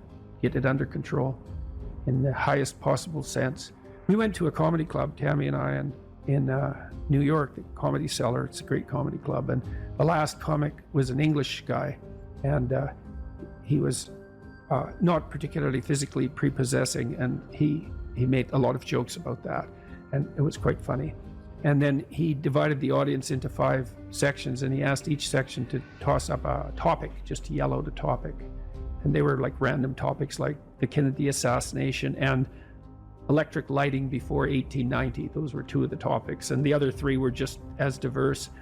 And then he put on some beats, and he did about an 8-minute rap. With every verse rhymed, and he tied the whole thing together at the end and ended at the end of the music, all spontaneously. It was unbelievable. And that's Logos, man. That's the redemptive power of the Logos right there. The magic word, the sacred word, just manifesting itself on stage. There's something very impressive. Something about that does feel dangerous as well. Not in a, I need to be concerned and this should be contaminated and walled off, but in a way that you think that person has so much competence that it's flowing out of them, and you almost feel competent by being around them. So but you certainly feel competent by appreciating it. Yeah. Right. Because it speaks to the part of you that is capable of appreciating such things. You think, wow, that's really something. That's an amazing display. That's an amazing thing to see. Amazing, right? A very interesting word, amazing. And you're trapped, and you're trapped by the charisma of that. And that charisma, that's not nothing. That's a signal of something redemptive occurring. That accounts for virtually all of the attraction of hip hop and raps. The articulated voice of the struggling but worthy underclass. I suppose that's a good way of putting it. But those who are alienated from their rightful place. And so that verbal prowess is one of the ways they struggle up towards the light. That's a good example of that, of having that danger under control, because it's a dark genre in many ways, right? There's a real undercurrent and air of violence that surrounds that and its culture, like the punk movement in the UK back in the late 70s. Same sort of thing, but that capacity to express that in a poetic manner, in a compelling manner. Johnny Rotten was great at that. He was so intense. He has a song called Rise, which I used to show my clients all the time when I was starting assertiveness training with them. I'd put on Johnny Rotten's Rise, and the line in there is, anger is an energy, and he's got these unbelievably intense eyes. Anger is an energy. You bet. And John Lydon, man, he could channel that like almost no one I've ever seen. He'd get that anger built up inside him, and then it was completely under control, and he expressed it in his music, and he's absolutely captivating, unbelievably charismatic. And I really liked his music, that raw anger in the music. But it was in the bloody music, wasn't it? It wasn't some random riot, He transmuted that into something, you can argue about the poetic merits of punk rock, although I don't think you should. I mean, I Did It My Way, Sid Vicious's version of I Did It My Way. My God, that's a work of genius. That it's so brilliantly satirical.